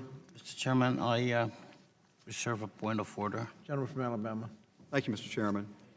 This amendment states that if a plaintiff has entered into a contingency fee arrangement in Equal Pay Act litigation, the attorney's contingency fee will not exceed 15% of the judgment awarded to the plaintiff. This will ensure that the bulk of any judgment goes to the woman who has brought the claim and not the pocket of the plaintiff's attorney. The underlying bill alters the Equal Pay Act to allow unlimited compensatory and punitive damages even when there is no intentional discrimination, and it expands class actions. The bill also makes it impossible, or nearly impossible, for employers to defend against Equal Pay Act claims, even when there is a legitimate business reason for a pay differential that is recognized under longstanding provisions of the Equal Pay Act. H.R. 7 thus creates special incentives and advantages for trial lawyers, but it's a false promise for working women.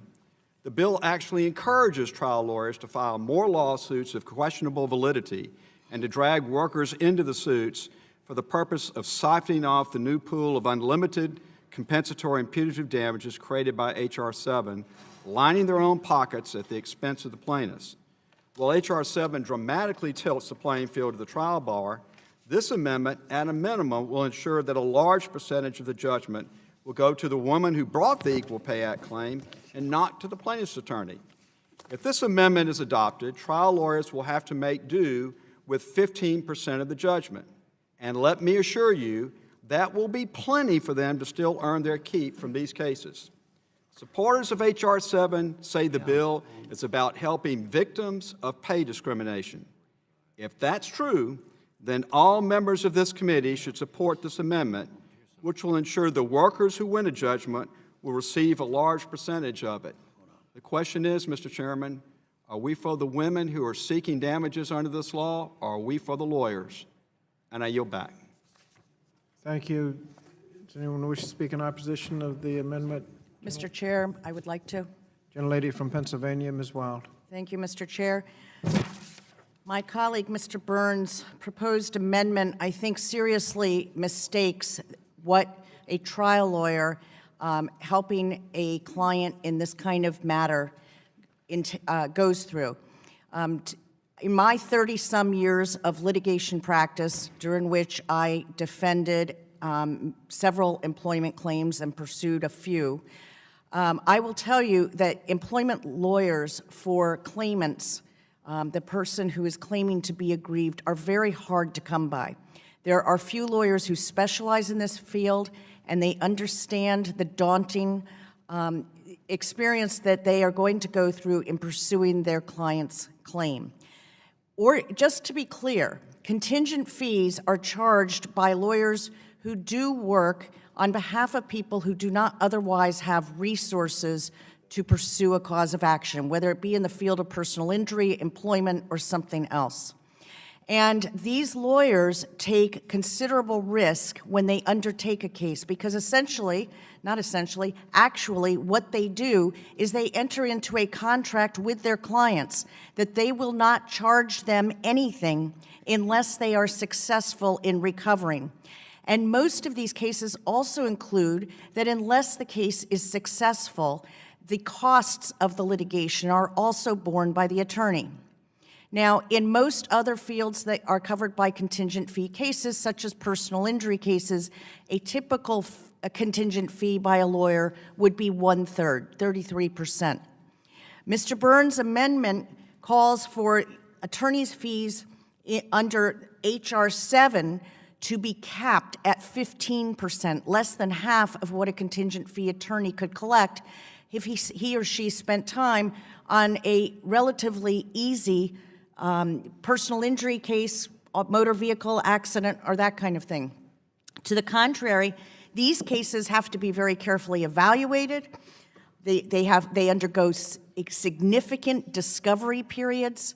Often there are obstacles that are thrown up by the employers that make it very difficult for the attorney to ferret out the information in support of his client's claim. So this amendment, in my view, would actually curtail and limit the ability of aggrieved plaintiffs to pursue a claim. The Fair Labor Standards Act, which includes the Equal Pay Act of 1963, provides that a successful plaintiff may recover, quote, reasonable, end quote, attorney's fees. Reasonable attorney's fees must be approved by the judge who has overseen the case from its inception.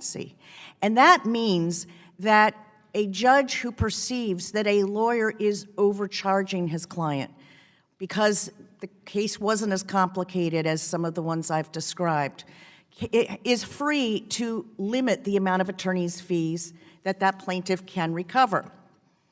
But this is, and I would suggest to you that the judge is in a far better position to do this than we are sitting here as members of Congress not evaluating a specific case.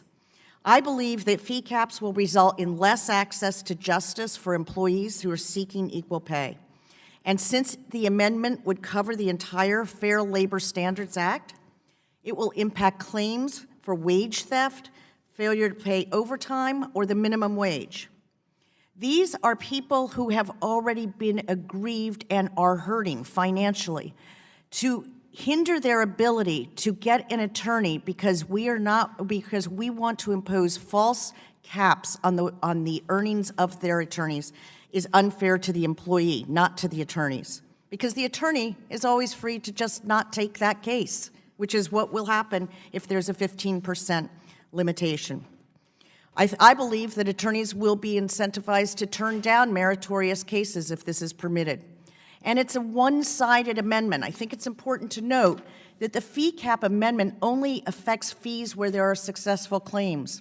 It's fundamentally unfair to allow defendant employers to spend unlimited amounts of money at market rates on representation while plaintiffs' attorneys dealing with the same legal issues would be limited by a cap which is far lower than the ordinary contingent fee for successful work. To summarize, capping or limiting attorneys' fees should be rejected. Capping attorneys' fees will make it more difficult for employees to bring wage parity claims and thereby decreases the effectiveness of this very important bill. I urge a no vote on this amendment. Thank you. Gentlelady yields back. Does anyone else seek recognition on the amendment? Gentlelady from Oregon. Thank you very much, Mr. Chairman. I also urge opposition to this amendment along the lines of what Ms. Wild said. I, for a time, also represented clients in contingency fee cases, and in the analysis that goes into those cases is very, very strict because, as Ms. Wild pointed out, if you don't prevail, you don't get paid. I'm also concerned about this attempt to somehow vilify lawyers who are helping women seek equal pay for equal work. We enact laws that are meant to be enforced, and without lawyers, and especially lawyers who will take these cases on a contingency fee case, women will not be able to seek justice. And finally, along the lines, again, of Ms. Wild's comments, what is reasonable for attorney's fees is set by the judge based on numerous factors, and they change over time. We should not be setting those limits in statute. Again, encourage my constituents to, my colleagues to vote no on this amendment, and I yield back the balance of my time. Thank you. Are there other comments? I recognize myself in opposition to the amendment. The gentleman from Alabama pointed out that the contingent fee encourages lawyers to take frivolous cases. In fact, you don't get paid if you have a losing case, and there's no better sanction to discourage taking a frivolous case than the fact that you, at the end, are likely not to get paid at all. As it's been pointed out, the limit is only on the plaintiff's attorney who actually won the case, no limit to the defendant lawyer who may be losing the case. There's blatant discrimination but low damages. The effect of this amendment would be that you're not going to be able to hire a lawyer. There's a long line of cases in terms of what reasonable fees are. There's great jurisprudence on this, and we don't need the amendment that would discourage people with bona fide cases in hiring lawyers. And so I would hope that we would defeat the amendment. Are there other comments? If not, the question is on the amendment. All in favor of the amendment will say aye. Aye. All opposed, no. No. Mr. Chairman? Noes appear to have it. Excuse me. Chairman? Mr. Chairman, I insist, I withdraw my point of order. Thank you. The point of order is withdrawn. The gentleman from Alabama? I ask for a roll call vote on this There'll be a amendment. roll call vote, and there'll be rolled to the end. Next on the list is the gentleman from Georgia, Mr. Allen. Thank you, Mr. Chairman. I have an amendment at the desk. Clerk will report the amendment. Amendment to the amendment in the nature of a substitute to H.R. 7, offered by Mr. Allen. Gentlelady from Oregon. Mr. Chairman, I reserve a point of order. Gentleman reserves a point of order.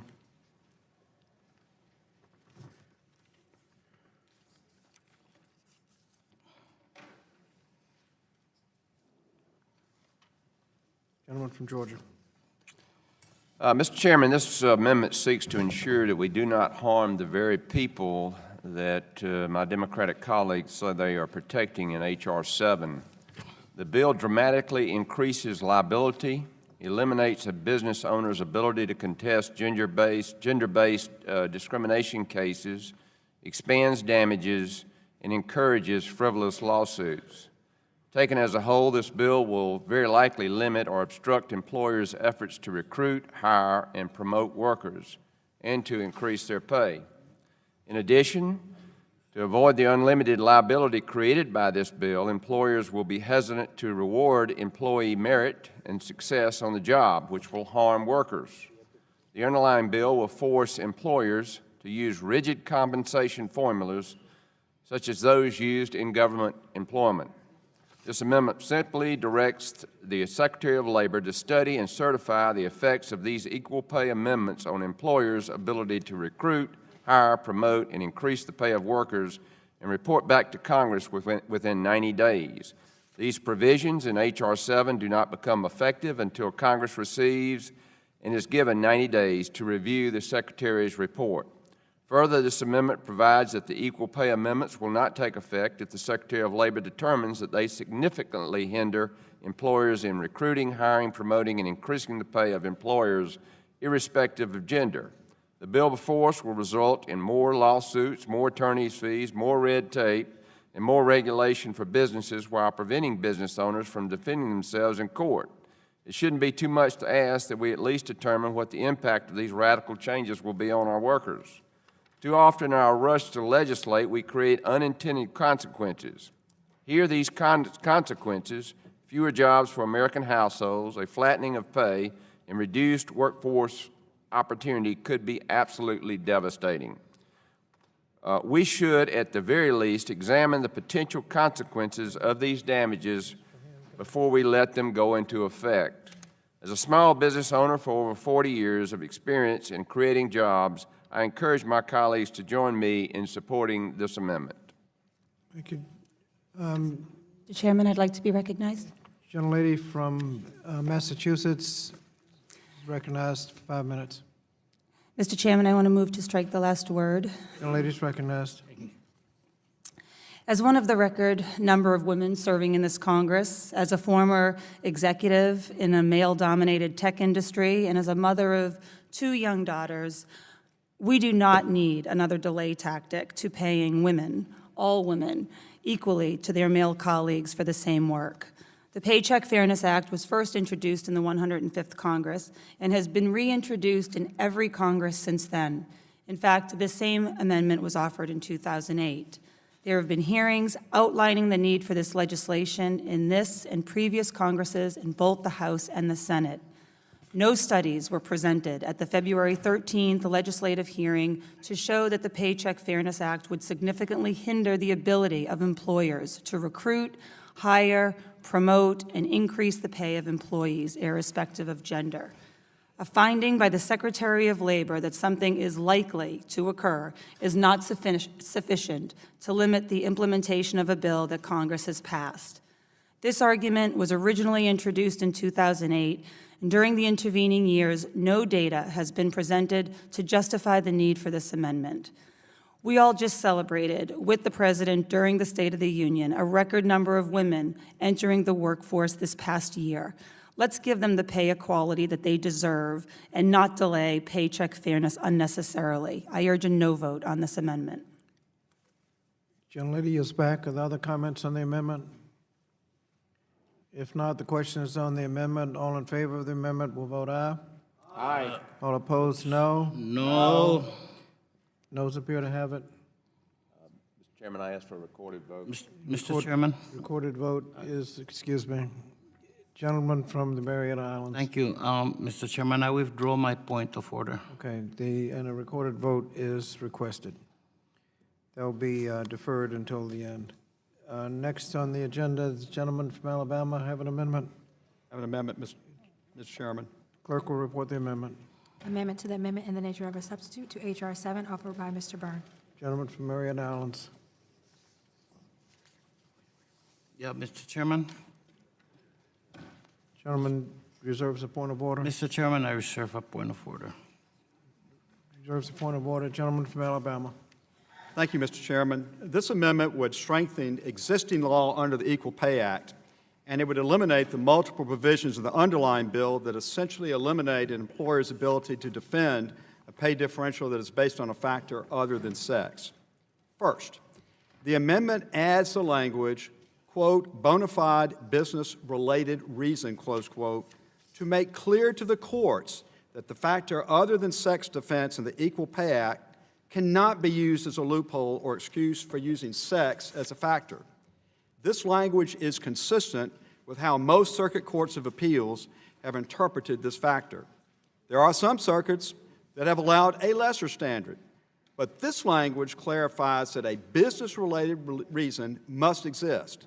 The amendment therefore strengthens current law. This is not an empty phrase. For example, in one case where the employer alleged that a difference in pay was based on the higher-paid person's participation in a bona fide skills development program, the court carefully examined the program to determine whether it was legitimate and, in fact, found that it was not. And there are many other court decisions on that point.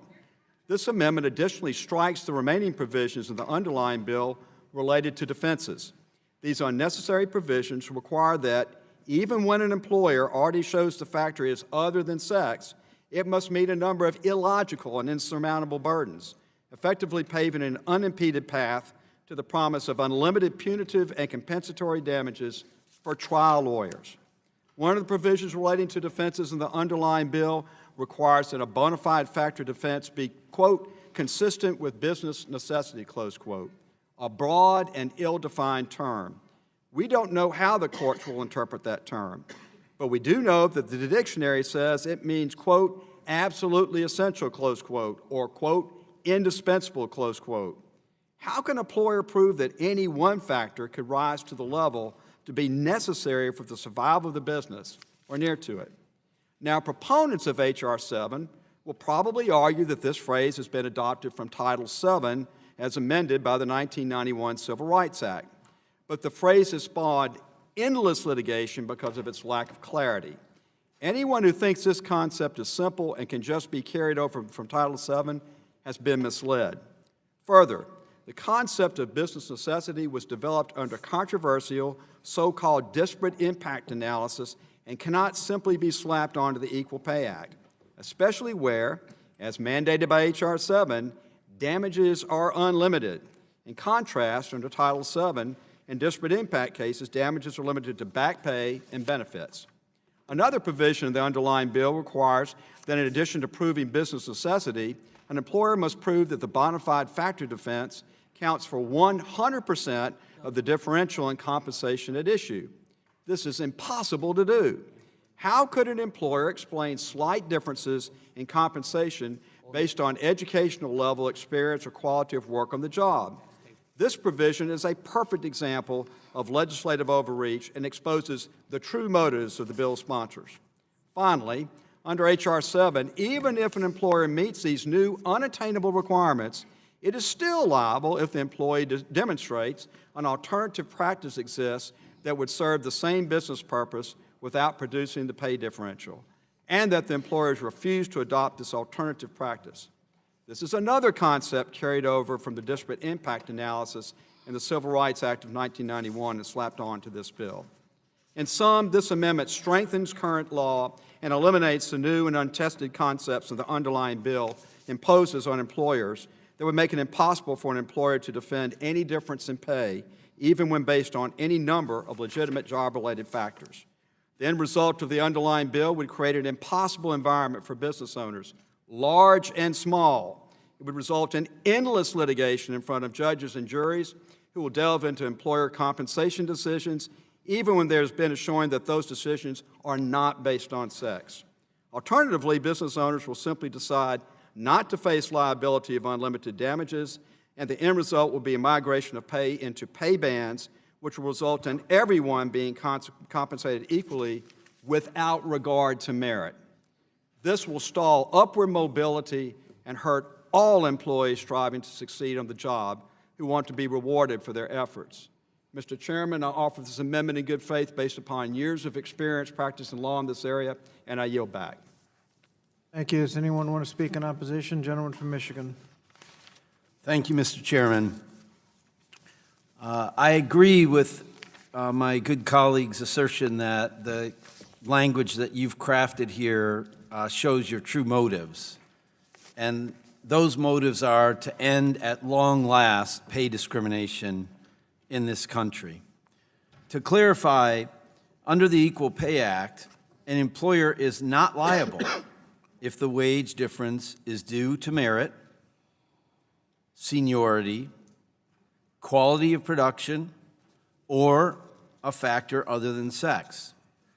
The PFA clarified the definition of a factor other than sex to ensure that the employer defense for cases of gender-based differences in pay should be related to factors such as education, training, or experience.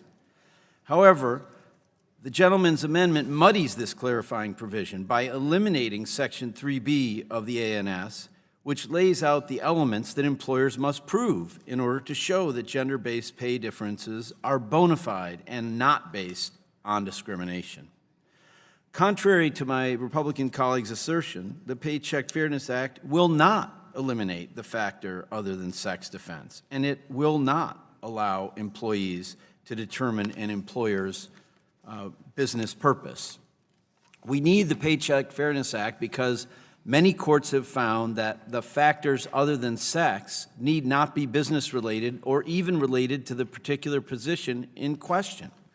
For example, courts have accepted employers' arguments that they had to pay a male employee a higher salary than a female employee because, quote, he has a family to support.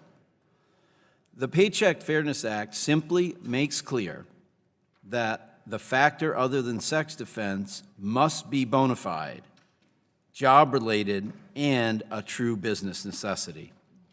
Under the Paycheck Fairness Act, the employer's pay practices will be scrutinized, as they are under Title VII, to determine whether they actually serve a legitimate business purpose and whether there are reasonable alternatives which the employer refuses to adopt that would not result in gender-based pay disparities. Mr. Chairman, this amendment rips the heart out of what we're trying to accomplish today, and for that reason, I urge a no vote. I yield back. Thank you. The other comments on the amendment? If not, the gentleman from the Marion Islands. Mr. Chairman, I withdraw my point of order. Point of order is withdrawn. Question is on the amendment. All in favor of the amendment will vote aye. Aye. All opposed, vote no. No. The noes appear to have it. Mr. Chairman, ask for a roll call vote on the amendment. Ask for a recorded vote, which will be deferred. Final amendment we have listed. Gentlelady from North Carolina, do you have an amendment? Thank you, Mr. Chairman. I have an amendment at the desk. Clerk will report the amendment. An amendment to the amendment in the nature of a substitute to H.R. 7, offered by Ms. Fox. Gentleman from Marion Islands. Point of order is reserved.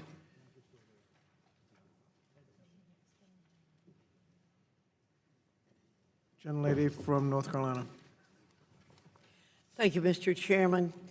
This is a very simple amendment. It strikes Section 8. In 2016, the Obama administration proposed to add employee pay data to the EEO-1 report, which is a report filed by certain employers specifying employee data by job category, ethnicity, race, and sex. After strong concerns were raised about this misguided proposal by committee Republicans, among others, the Office of Management and Budget stopped it from going forward in August 2017. The Obama administration scheme would have imposed an extremely costly and uniquely burdensome mandate on business owners, with reams of proprietary data being provided to the government for uses which were never adequately explained. The Obama EEO-1 mandate would have increased the data fields provided by employers in each EEO report by 20-fold, from 180 to 3,660.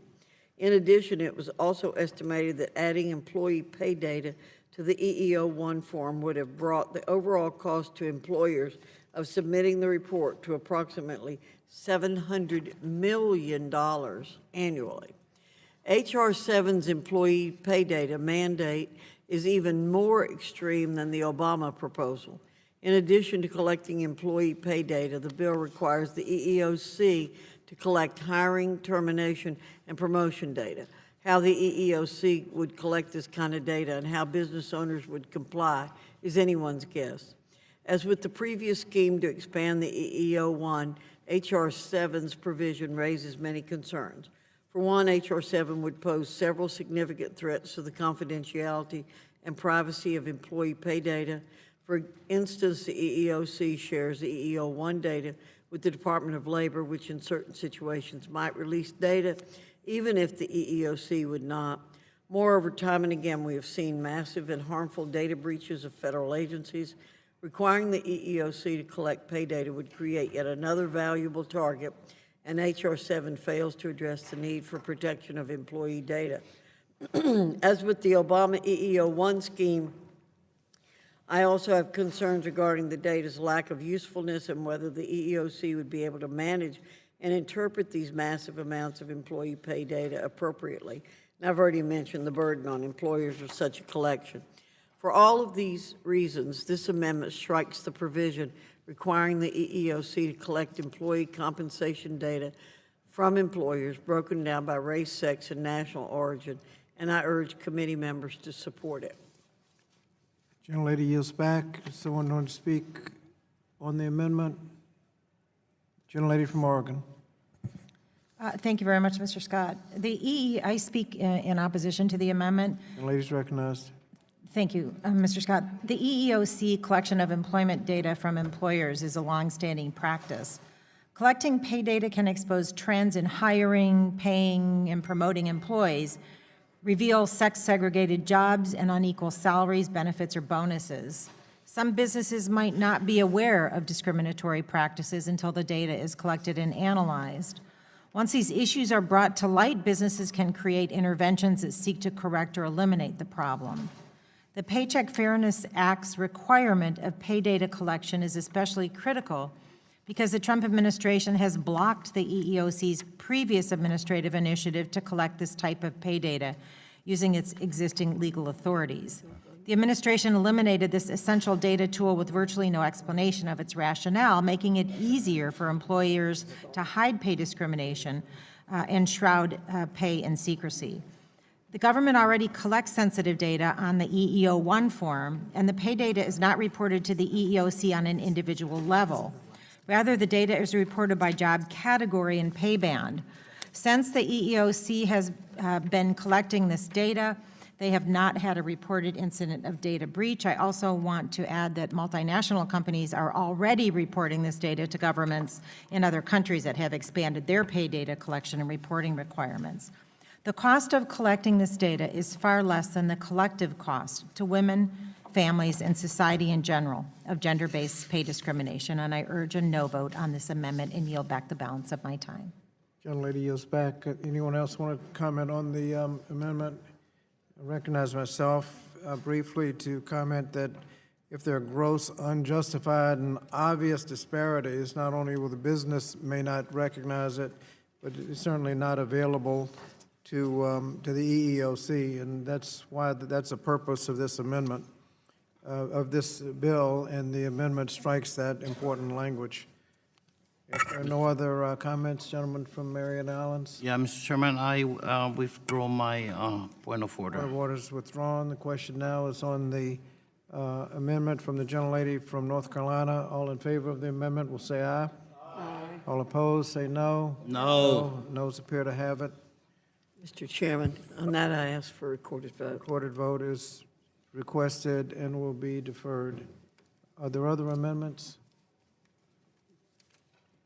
If not, there be no further amendments on the roster. No one else seeks recognition for an amendment. The question now is on.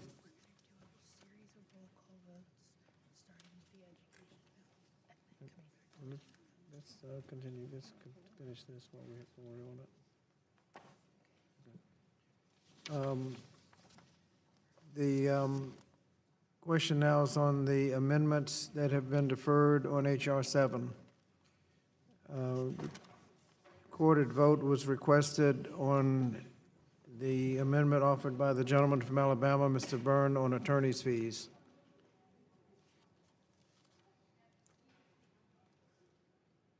Gentlemen, seek a recorded vote. The vote is now on the amendment. The clerk will call the roll. Chairman Scott? No. Chairman Scott votes no. Mrs. Davis? Mr. Grijalva? Mr. Grijalva votes no. Mr. Courtney?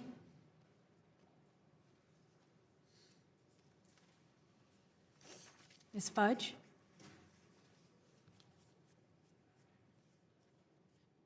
Mr. Sablon?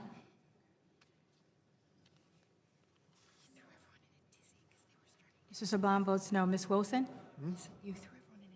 Ms. Wilson votes no. Ms. Bonamici? Ms. Bonamici votes no. Mr. Takano? Ms. Adams? Ms. Adams votes no. Mr. DeSaulnier? Mr. Norcross? Ms. Jayapal? Mr. Morelli? Mr. Morelli votes no. Ms. Wild? Ms. Wild votes no. Mr. Harder? Mr. Harder votes no. Mrs. McBath? Ms. Schreier?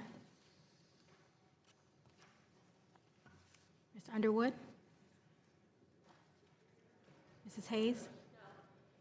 Mrs. Hayes votes no. Ms. Shalala? Mr. Levin?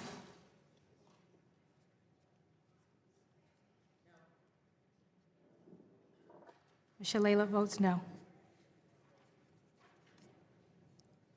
Ms. Omar? Move final. Mr. Trone?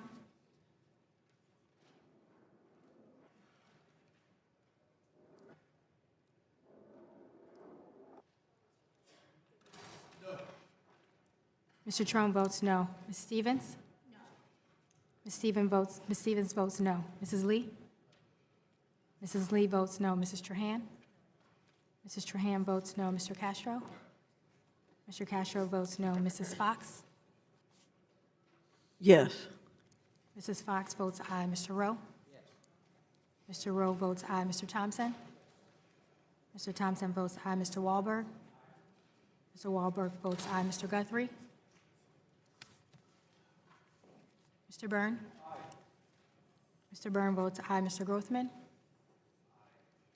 Mr. Grothman votes aye. Ms. Stefanik? Aye. Ms. Stefanik votes aye. Mr. Allen? Mr. Rooney? Mr. Smucker? Mr. Smucker votes aye. Mr. Banks? Mr. Walker? Mr. Walker votes aye. Mr. Comer? Mr. Comer votes aye. Mr. Klein? Mr. Klein votes aye. Mr. Fulcher? Mr. Fulcher votes aye. Mr. Taylor? Mr. Taylor votes aye. Mr. Watkins? Mr. Wright? Mr. Wright votes aye. Mr. Muser? Mr. Muser votes aye. Mr. Timmons? Mr. Timmons votes aye. Mr. Johnson? Mr. Johnson votes aye.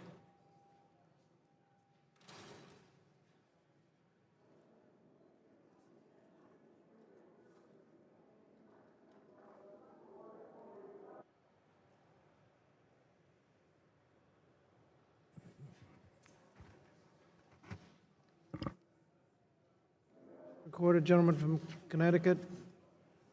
Mr. Courtney is not reported. Mr. Courtney votes no. Gentleman from New Jersey. Mr. Norcross.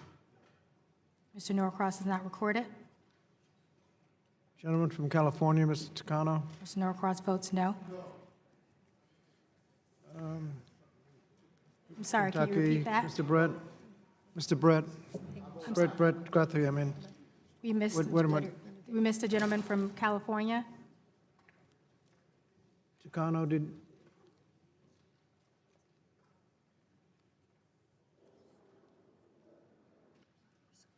Mr. Takano. Mr. Takano is not recorded.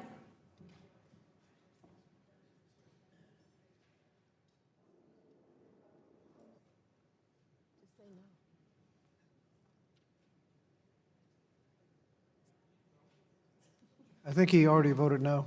Mr. Takano votes no. Okay, I'm sorry. Mr. Guthrie.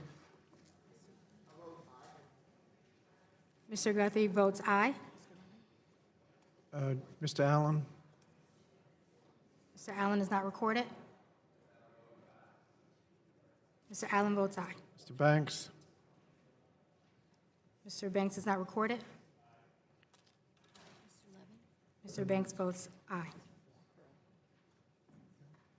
Mr. Watkins. Mr. Watkins is not recorded. Mr. Watkins votes aye. Ms. Shriver's. Ms. Schreier is not recorded. Ms. Schreier votes no. Ms. Macbeth. Mrs. McBath is not recorded. Mrs. McBath votes no. Mr. Levin.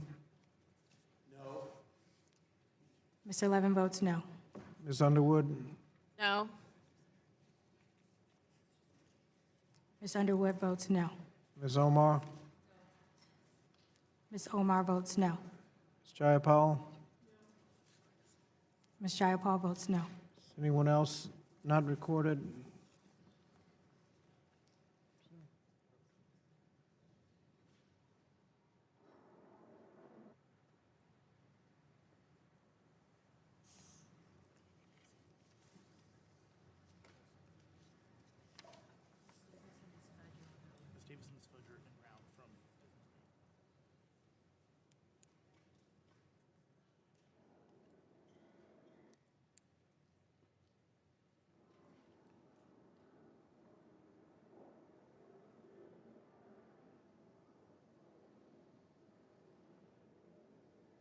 Clerk will report. Mr. Chairman, on this vote, there are 21 yeas and 25 nays. The amendment is not adopted. At this point, I'm going to ask unanimous consent that people who are not recorded in votes can add their names to the roll so long as the addition of their name does not change the outcome of the vote. Without objection, so ordered.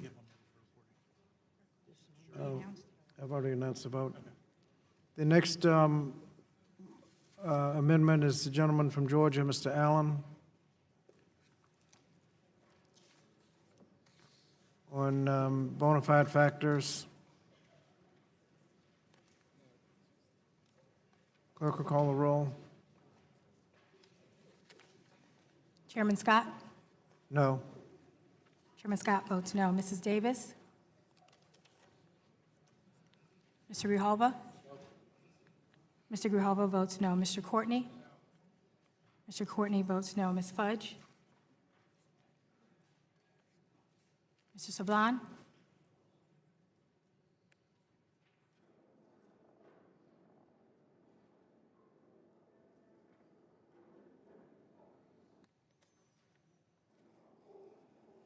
Mr. Sablon votes no. Ms. Wilson?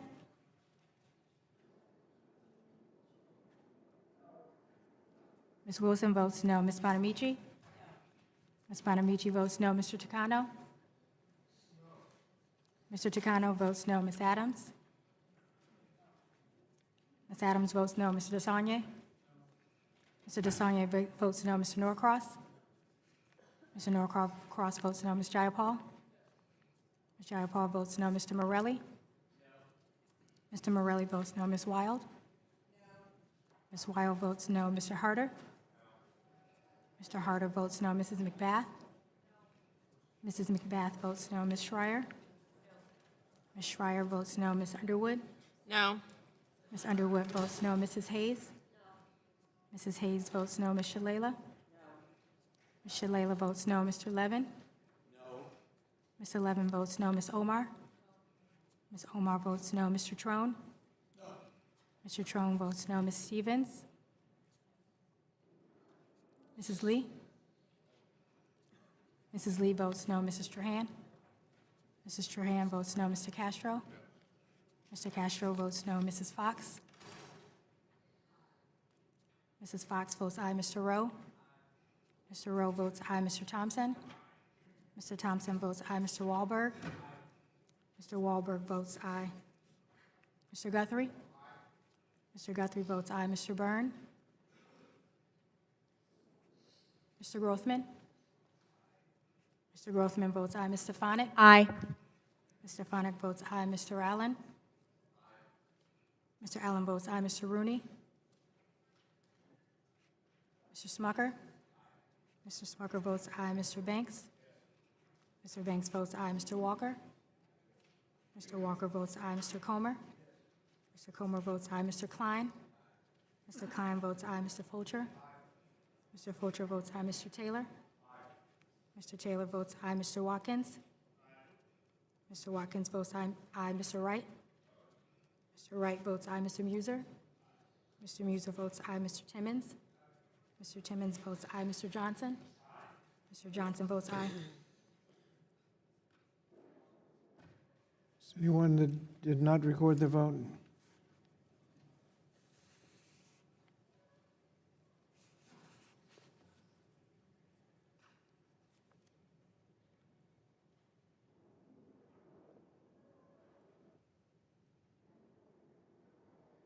Clerk will report.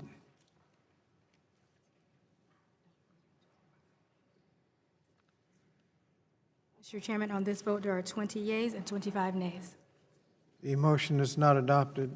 The next amendment is the gentleman from Alabama on bona fide business-related factors. Clerk will call the roll. Chairman Scott?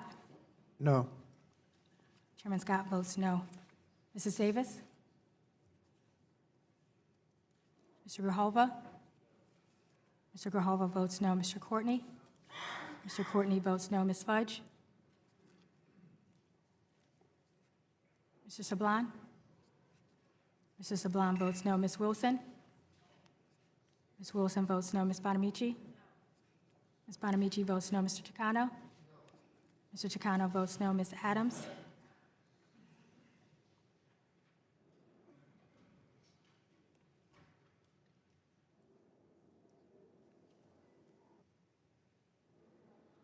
Excuse me? Ms. Adams? Ms. Adams?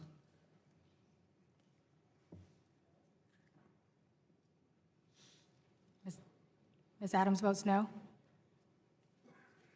Mr. DeSagne? Mr. DeSagne votes no. Mr. Norcross? Mr. Norcross votes no. Ms. Jayapal? Ms. Jayapal votes no. Mr. Morelli? Mr. Morelli votes no. Ms. Wild? Ms. Wild votes no. Mr. Harder? Mr. Harder votes no. Mrs. McBath? Mrs. McBath votes no. Ms. Schreier? Ms. Schreier votes no. Ms. Underwood? No. Ms. Underwood votes no. Mrs. Hayes? Mrs. Hayes votes no. Ms. Shalala? No. Ms. Shalala votes no. Mr. Levin? No. Mr. Levin votes no. Ms. Omar? Ms. Omar votes no. Mr. Trone? No. Mr. Trone votes no. Ms. Stevens? Mrs. Lee? Mrs. Lee votes no. Mrs. Trahan? Mr. Trahan votes no. Mr. Castro? Mr. Castro votes no. Mrs. Fox? Yes. Mrs. Fox votes aye. Mr. Rowe? Mr. Rowe votes aye. Mr. Thompson? Mr. Thompson votes aye. Mr. Wahlberg? Mr. Wahlberg votes no. Mr. Guthrie? Mr. Guthrie votes aye. Mr. Byrne? Mr. Grothman?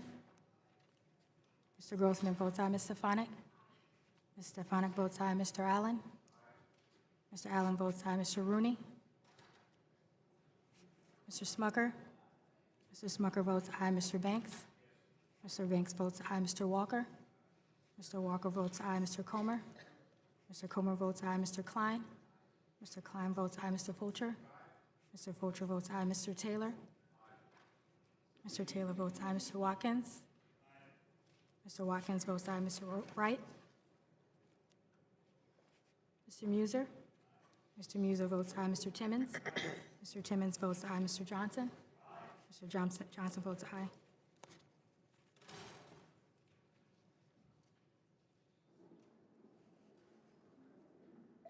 Is Mrs. Fudge recorded? Mrs. Fudge is not recorded. Ms. Fudge votes no.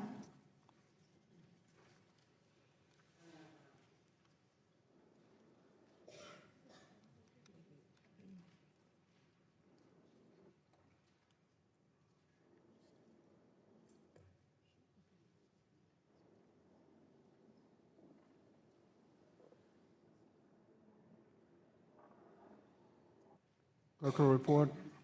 Mr. Chairman, on this vote, there are 19 yeas, 26 nays. The amendment is not adopted. The next amendment is the Fox Amendment on striking pay data collection. Clerk will call the roll. Chairman Scott? No. Chairman Scott votes no. Mrs. Davis? Mr. Grijalva? Mr. Grijalva votes no. Mr. Courtney? Mr. Courtney votes no. Ms. Fudge? Ms. Fudge votes no. Mr. Sablon? Mr. Sablon votes no. Ms. Wilson? Ms. Wilson votes no. Ms. Bonamici? Ms. Bonamici votes no. Mr. Tucano? Mr. Tucano votes no. Ms. Adams? Ms. Adams votes no. Mr. DeSagne? Mr. DeSagne votes no. Mr. Norcross? Mr. Norcross votes no. Ms. Jayapal? Ms. Jayapal votes no. Mr. Morelli? Mr. Morelli votes no. Ms. Wild? Ms. Wild votes no. Mr. Harder? Mr. Harder votes no. Mrs. McBath? Mrs. McBath votes no. Ms. Schreier? Ms. Schreier votes no. Ms. Underwood? No. Ms. Underwood votes no. Mrs. Hayes? No. Mrs. Hayes votes no. Ms. Shalala? No. Ms. Shalala votes no. Mr. Levin? No. Mr. Levin votes no. Ms. Omar? No. Ms. Omar votes no. Mr. Trone? No. Mr. Trone votes no. Ms. Stevens? Ms. Stevens votes no. Mrs. Lee? No. Mrs. Lee votes no. Mrs. Trahan? Mrs. Trahan votes no. Mr. Castro? Mr. Castro votes no. Mrs. Fox? Aye. Mrs. Fox votes aye. Mr. Rowe? Mr. Rowe votes aye. Mr. Thompson? Mr. Thompson votes aye. Mr. Wahlberg? Mr. Wahlberg votes aye. Mr. Guthrie? Mr. Guthrie votes aye. Mr. Byrne? Mr. Grothman? Mr. Grothman votes aye. Ms. Stefanik? Ms. Stefanik votes aye. Mr. Allen? Mr. Rooney? Mr. Smucker? Mr. Smucker votes aye. Mr. Banks? Mr. Banks votes aye. Mr. Walker? Mr. Walker votes aye. Mr. Comer? Mr. Comer votes aye. Mr. Klein? Mr. Klein votes aye. Mr. Fulcher? Mr. Fulcher votes aye. Mr. Taylor? Mr. Taylor votes aye. Mr. Watkins? Mr. Watkins votes aye. Mr. Wright? Mr. Muser? Mr. Muser votes aye. Mr. Timmons? Mr. Timmons votes aye. Mr. Johnson?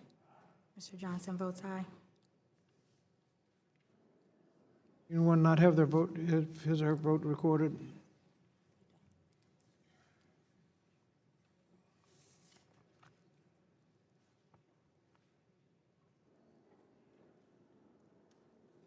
Clerk will report. Mr. Chairman, on this vote, there are 18 yeas, 27 nays. The motion is not agreed to. The question now occurs on the amendment in nature of a substitute. All in favor, say aye. Aye. All opposed, no. No. The opinion is shared, the ayes have it. Amendment in the nature of a substitute is agreed to. There being no other members. Mr. Chairman, I request a recorded vote. You want to Do it on the file. Okay. There being no other members to speak on the bill, I now entertain a motion to report the bill and recognize the gentlelady from Oregon. Thank you, Mr. Chairman. I move the Committee on Education and Labor report the bill H.R. 7 to the House of Representatives with the manager's amendment and with the recommendation that the amendment be agreed to and the bill as amended do pass. Thank you. All in favor of that motion will say aye. All opposed, no. No. The ayes appear to have it, and there's a roll call vote requested on this is final passage. Clerk will call the roll. Chairman Scott? Aye. Chairman Scott votes aye. Mrs. Davis? Mr. Grijalva? Mr. Grijalva votes aye. Mr. Courtney? Mr. Courtney votes aye. Ms. Fudge? Ms. Fudge votes aye. Mr. Sablan? Ms. Wilson? Ms. Wilson votes aye. Ms. Bonamici? Ms. Bonamici votes aye. Mr. Chicano? Mr. Chicano votes aye. Ms. Adams? Ms. Adams votes aye. Mr. DeSagne? Mr. DeSagne votes aye. Mr. Norcross? Mr. Norcross votes aye. Ms. Jayapal? Ms. Jayapal votes aye. Mr. Morelli? Mr. Morelli votes aye. Ms. Wild? Ms. Wild votes aye. Mr. Harder? Mr. Harder votes aye. Mrs. McBath? Mrs. McBath votes aye. Ms. Schreier? Ms. Schreier votes aye. Ms. Underwood? Aye. Ms. Underwood votes aye. Mrs. Hayes? Mrs. Hayes votes aye. Ms. Shalala? Ms. Shalala votes aye. Mr. Levin? Mr. Levin votes aye. Ms. Omar? Ms. Omar votes aye. Mr. Trone? Mr. Trone votes aye. Ms. Stevens? Ms. Stevens votes aye. Mrs. Lee? Mrs. Lee votes aye. Mrs. Strahan? Mrs. Strahan votes aye. Mr. Castro? Mr. Castro votes aye. Mrs. Fox? No. Mrs. Fox votes no. Mr. Rowe? Mr. Rowe votes no. Mr. Thompson? Mr. Thompson votes no. Mr. Wahlberg? Mr. Wahlberg votes no. Mr. Guthrie? Mr. Guthrie votes no. Mr. Byrne? Mr. Grothman? Mr. Grothman votes no. Ms. Stefanik? No. Ms. Stefanik votes no. Mr. Allen? Mr. Rooney? Mr. Smucker? Mr. Smucker votes no. Mr. Banks? Mr. Banks votes no. Mr. Walker? Mr. Walker votes no. Mr. Comer? Mr. Comer votes no. Mr. Klein? Mr. Klein votes no. Mr. Fulcher? Mr. Fulcher votes no. Mr. Taylor? Mr. Taylor votes no. Mr. Watkins? Mr. Watkins votes no. Mr. Wright? Mr. Wright votes no. Mr. Muser? Mr. Muser votes no. Mr. Timmons? Mr. Timmons votes no. Mr. Johnson? Mr. Johnson votes no.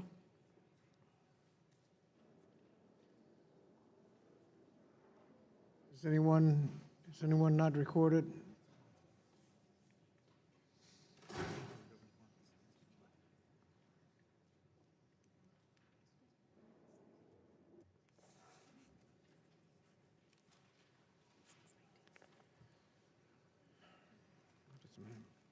How is Mr. Sablan recorded? Mr. Sablan is not recorded? Mr. Sablan votes aye.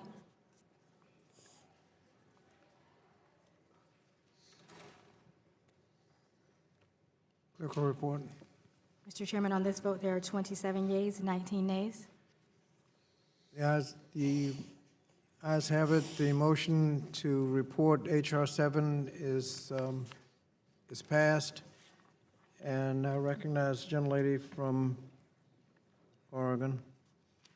I ask unanimous consent that staff be authorized to make necessary technical and conforming changes to the bill as amended. Pursuant to House Rule 11, Clause 2L, I give notice that all members have the requisite number of days to file supplemental, minority, additional, or dissenting views. Without objection, so ordered. And I want to remind members that by unanimous consent, we've agreed to allow any member that missed a vote to have that vote recorded at the end, so long as that recording does not change the outcome of the motion. And that should be done before the end of the markup. We now return to H.R. 865, Rebuild America Schools Act, and we'll now vote on amendments, beginning with the Verhalter Amendment to prohibit for-profit schools from accessing funds.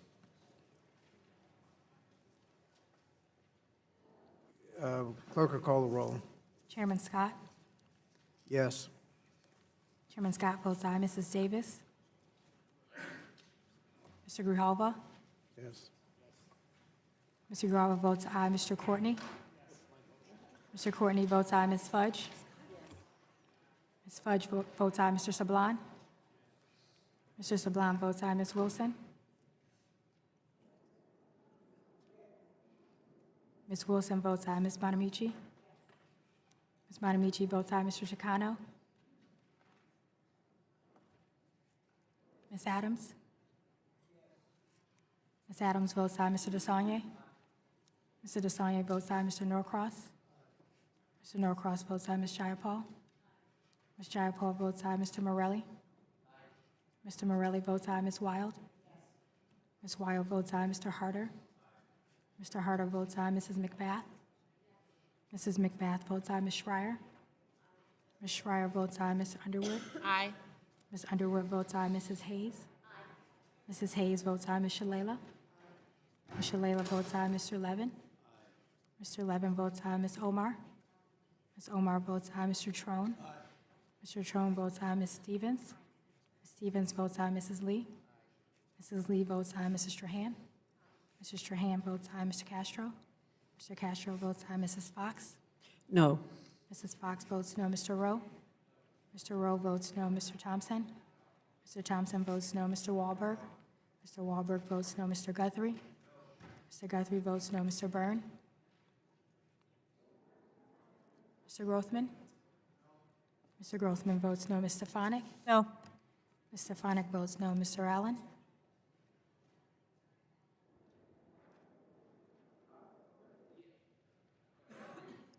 Mr. Allen votes no.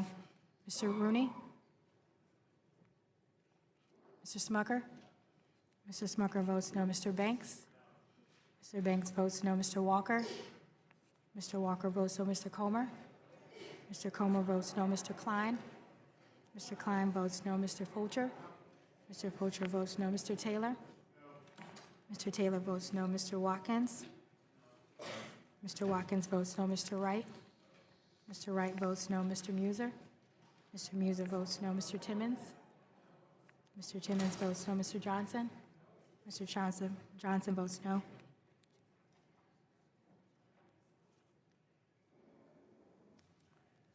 Have all members recorded their votes?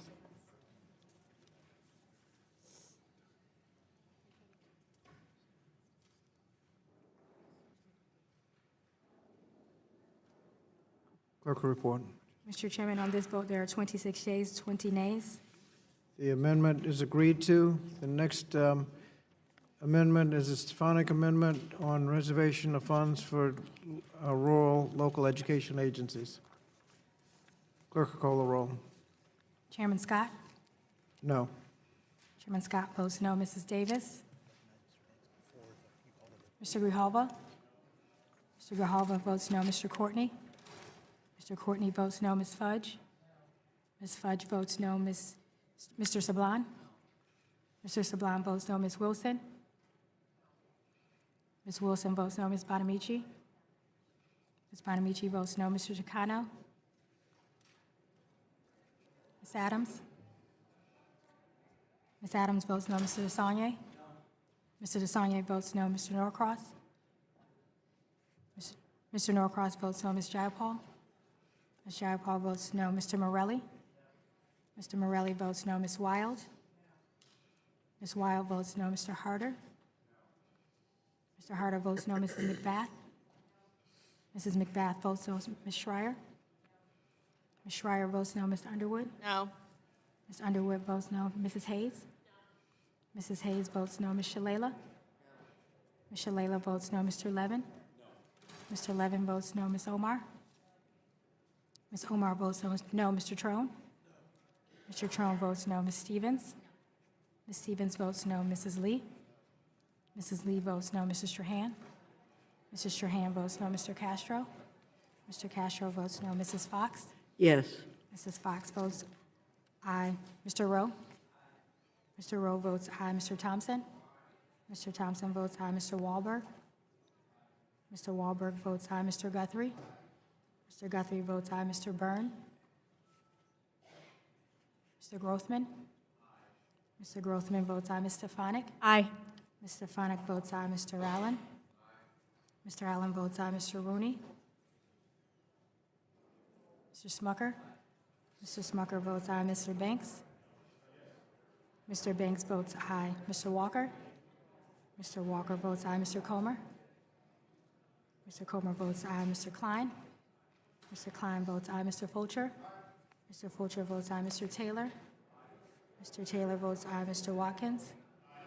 Mr. Watkins votes aye. Mr. Wright? Mr. Wright votes aye. Mr. Muser? Mr. Muser votes aye. Mr. Timmons? Mr. Timmons votes aye. Mr. Johnson? Aye. Mr. Johnson votes aye. Are there any members who are not recorded?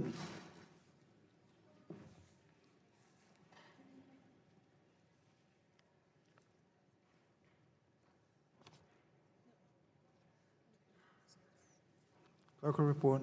Mr. Chairman, on this vote, there are 20 yeas, 26 nays. The amendment is not agreed to. The next amendment is the Comer Amendment involving delaying expenditure of funds until an independent auditor determines state and local educational agencies will not incur compliance costs. Clerk will call the roll. Chairman Scott? No. Chairman Scott votes no. Mrs. Davis? Mr. Grijalva? Mr. Grijalva votes no. Mr. Courtney? Mr. Courtney votes no. Ms. Fudge? Ms. Fudge votes no. Mr. Sablon? Mr. Sablon votes no. Ms. Wilson? Ms. Wilson votes no. Ms. Bonamici?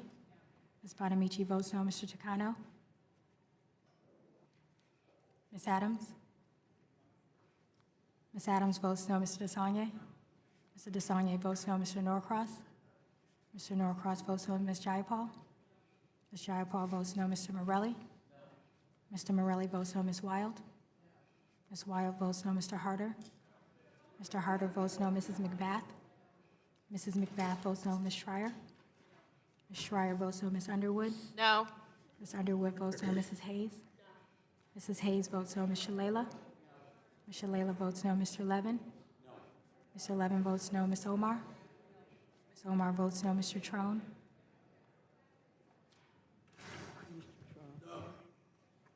Mr. Trone votes no. Ms. Stevens? Ms. Stevens votes no. Mrs. Lee? Mrs. Lee votes no. Mrs. Strahan? Mrs. Strahan votes no. Mr. Castro?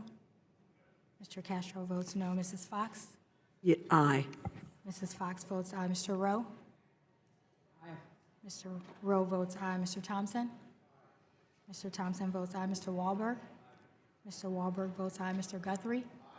Mr. Guthrie votes aye. Mr. Byrne? Mr. Grothman? Mr. Grothman votes aye. Ms. Stefanik? Aye. Ms. Stefanik votes aye. Mr. Allen? Mr. Allen votes aye. Mr. Rooney? Mr. Smucker? Mr. Smucker votes aye. Mr. Banks? Mr. Banks votes aye. Mr. Walker? Mr. Walker votes aye. Mr. Comer? Mr. Comer votes aye. Mr. Klein? Mr. Klein votes aye. Mr. Fulcher? Mr. Fulcher votes aye. Mr. Taylor? Mr. Taylor votes aye. Mr. Watkins? Mr. Watkins votes aye. Mr. Wright? Mr. Wright votes aye. Mr. Muser? Mr. Muser votes aye. Mr. Timmons? Mr. Timmons votes aye. Mr. Johnson? Aye. Mr. Johnson votes aye.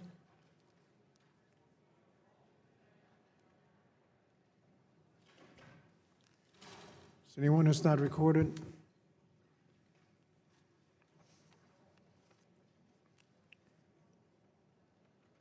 Clerk will report. Mr. Chairman, on this vote, there are 20 yeas, 26 nays.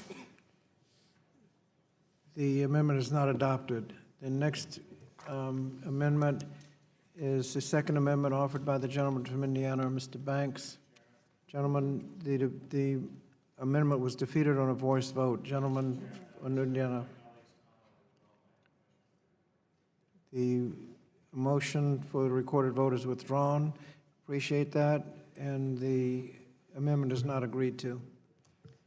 Gentleman from Wisconsin's amendment, delaying implementation until EPA certifies the bill's green requirements will not result in costs incurred by school districts.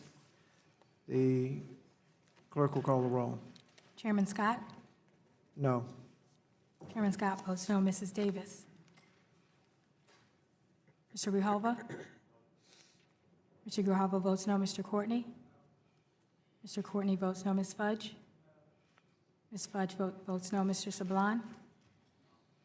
Mr. Sablon votes no. Ms. Wilson? Ms. Wilson votes no. Ms. Bonamici? Ms. Bonamici votes no. Mr. Takano? Ms. Adams? Ms. Adams votes no. Mr. DeSagne?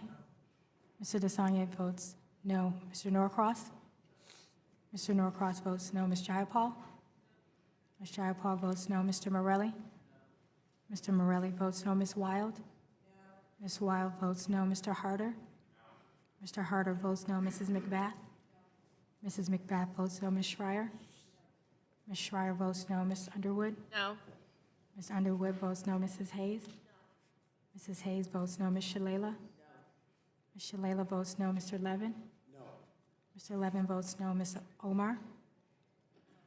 Ms. Omar votes no. Mr. Trone? No. Mr. Trone votes no. Ms. Stevens? Ms. Stevens votes no. Mrs. Lee? Mrs. Lee votes no. Mrs. Trahan? Mrs. Trahan votes no. Mr. Castro? Mr. Castro votes no. Mrs. Fox? Aye. Mrs. Fox votes aye. Mr. Rowe? Mr. Rowe votes aye. Mr. Thompson? Mr. Thompson votes aye. Mr. Wahlberg? Mr. Wahlberg votes aye. Mr. Guthrie? Mr. Guthrie votes aye. Mr. Byrne? Mr. Grothman? Mr. Grothman votes aye. Ms. Stefanik? Aye. Ms. Stefanik votes aye. Mr. Allen? Mr. Allen votes aye. Mr. Rooney? Mr. Smucker? Mr. Smucker votes aye. Mr. Banks? Mr. Banks votes aye. Mr. Walker? Mr. Walker votes aye. Mr. Comer? Mr. Comer votes aye. Mr. Klein? Mr. Klein votes aye. Mr. Fulcher? Mr. Fulcher votes aye. Mr. Taylor? Mr. Taylor votes aye. Mr. Watkins? Mr. Wright? Mr. Wright votes aye. Mr. Muser? Mr. Muser votes aye. Mr. Timmons? Mr. Timmons votes aye. Mr. Johnson? Mr. Johnson votes aye. Mr. Watkins, Oops. was Mr. Watkins recorded? Mr. Watkins is not recorded.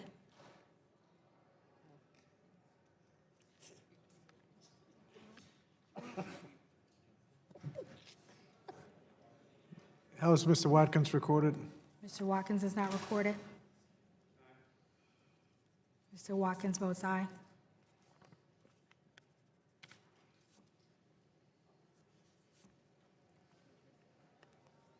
Clerk will report. Mr. Chairman, on this vote, there are 20 yeas, 26 nays. The amendment is not adopted. The next amendment, I yield to the ranking member to describe this amendment.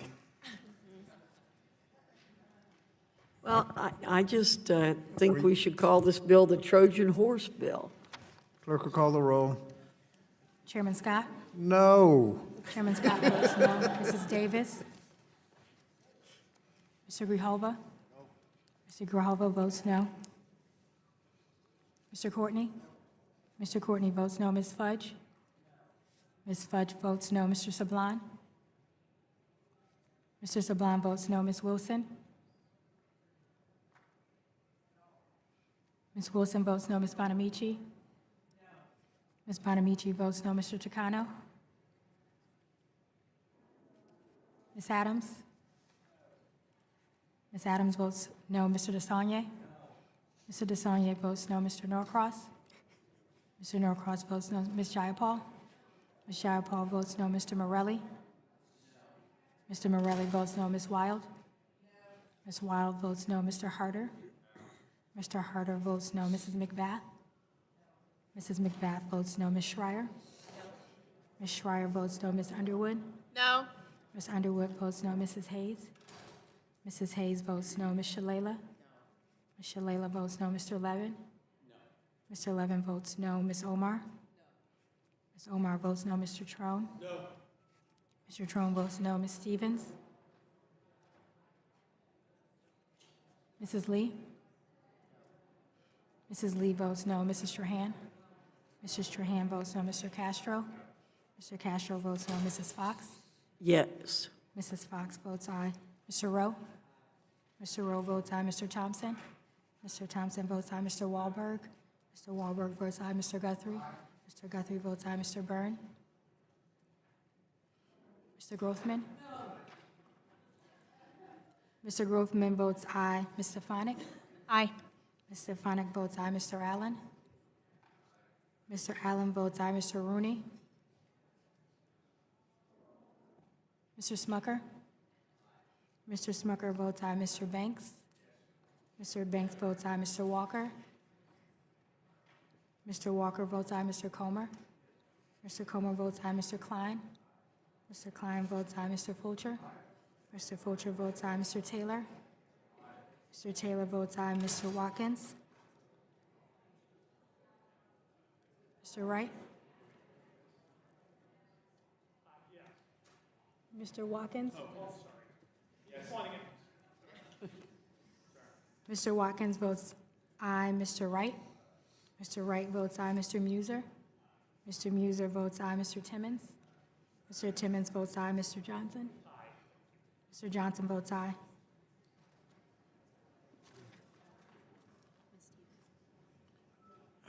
How's Ms. Stevens recorded? Ms. Stevens? Ms. Stevens is not recorded. Ms. Stevens votes no. Anyone else not recorded?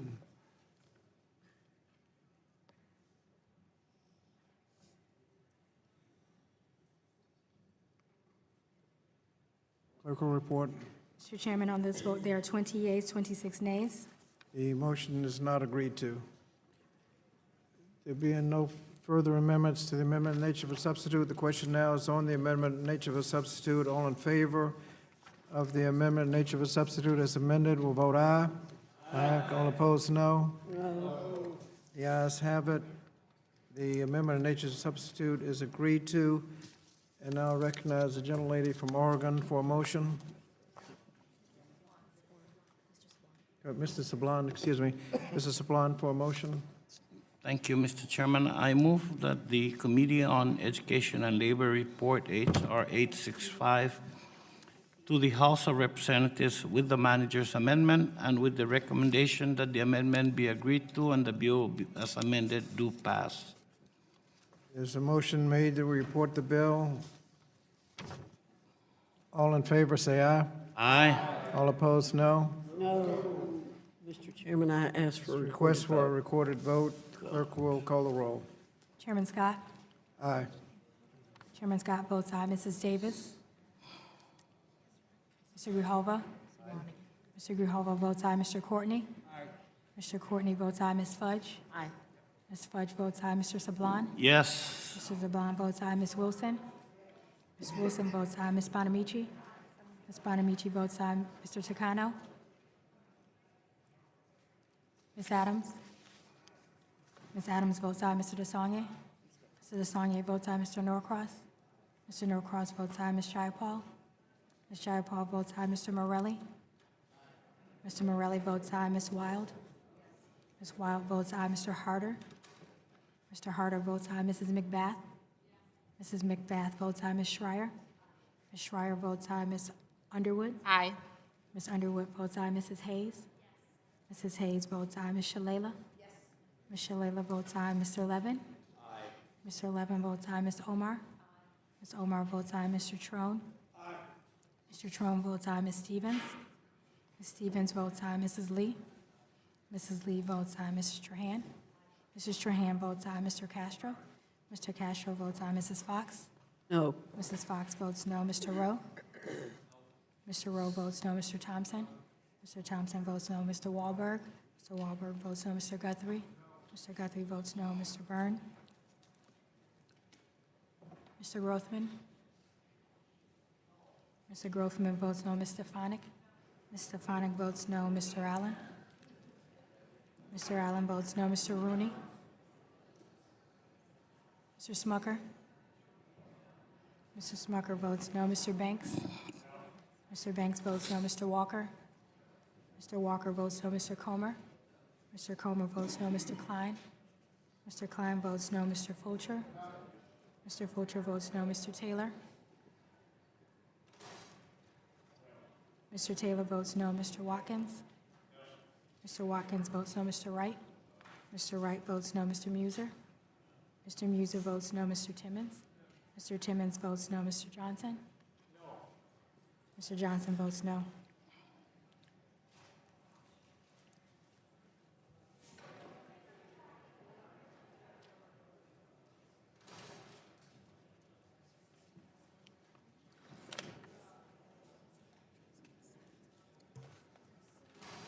Clerk will report.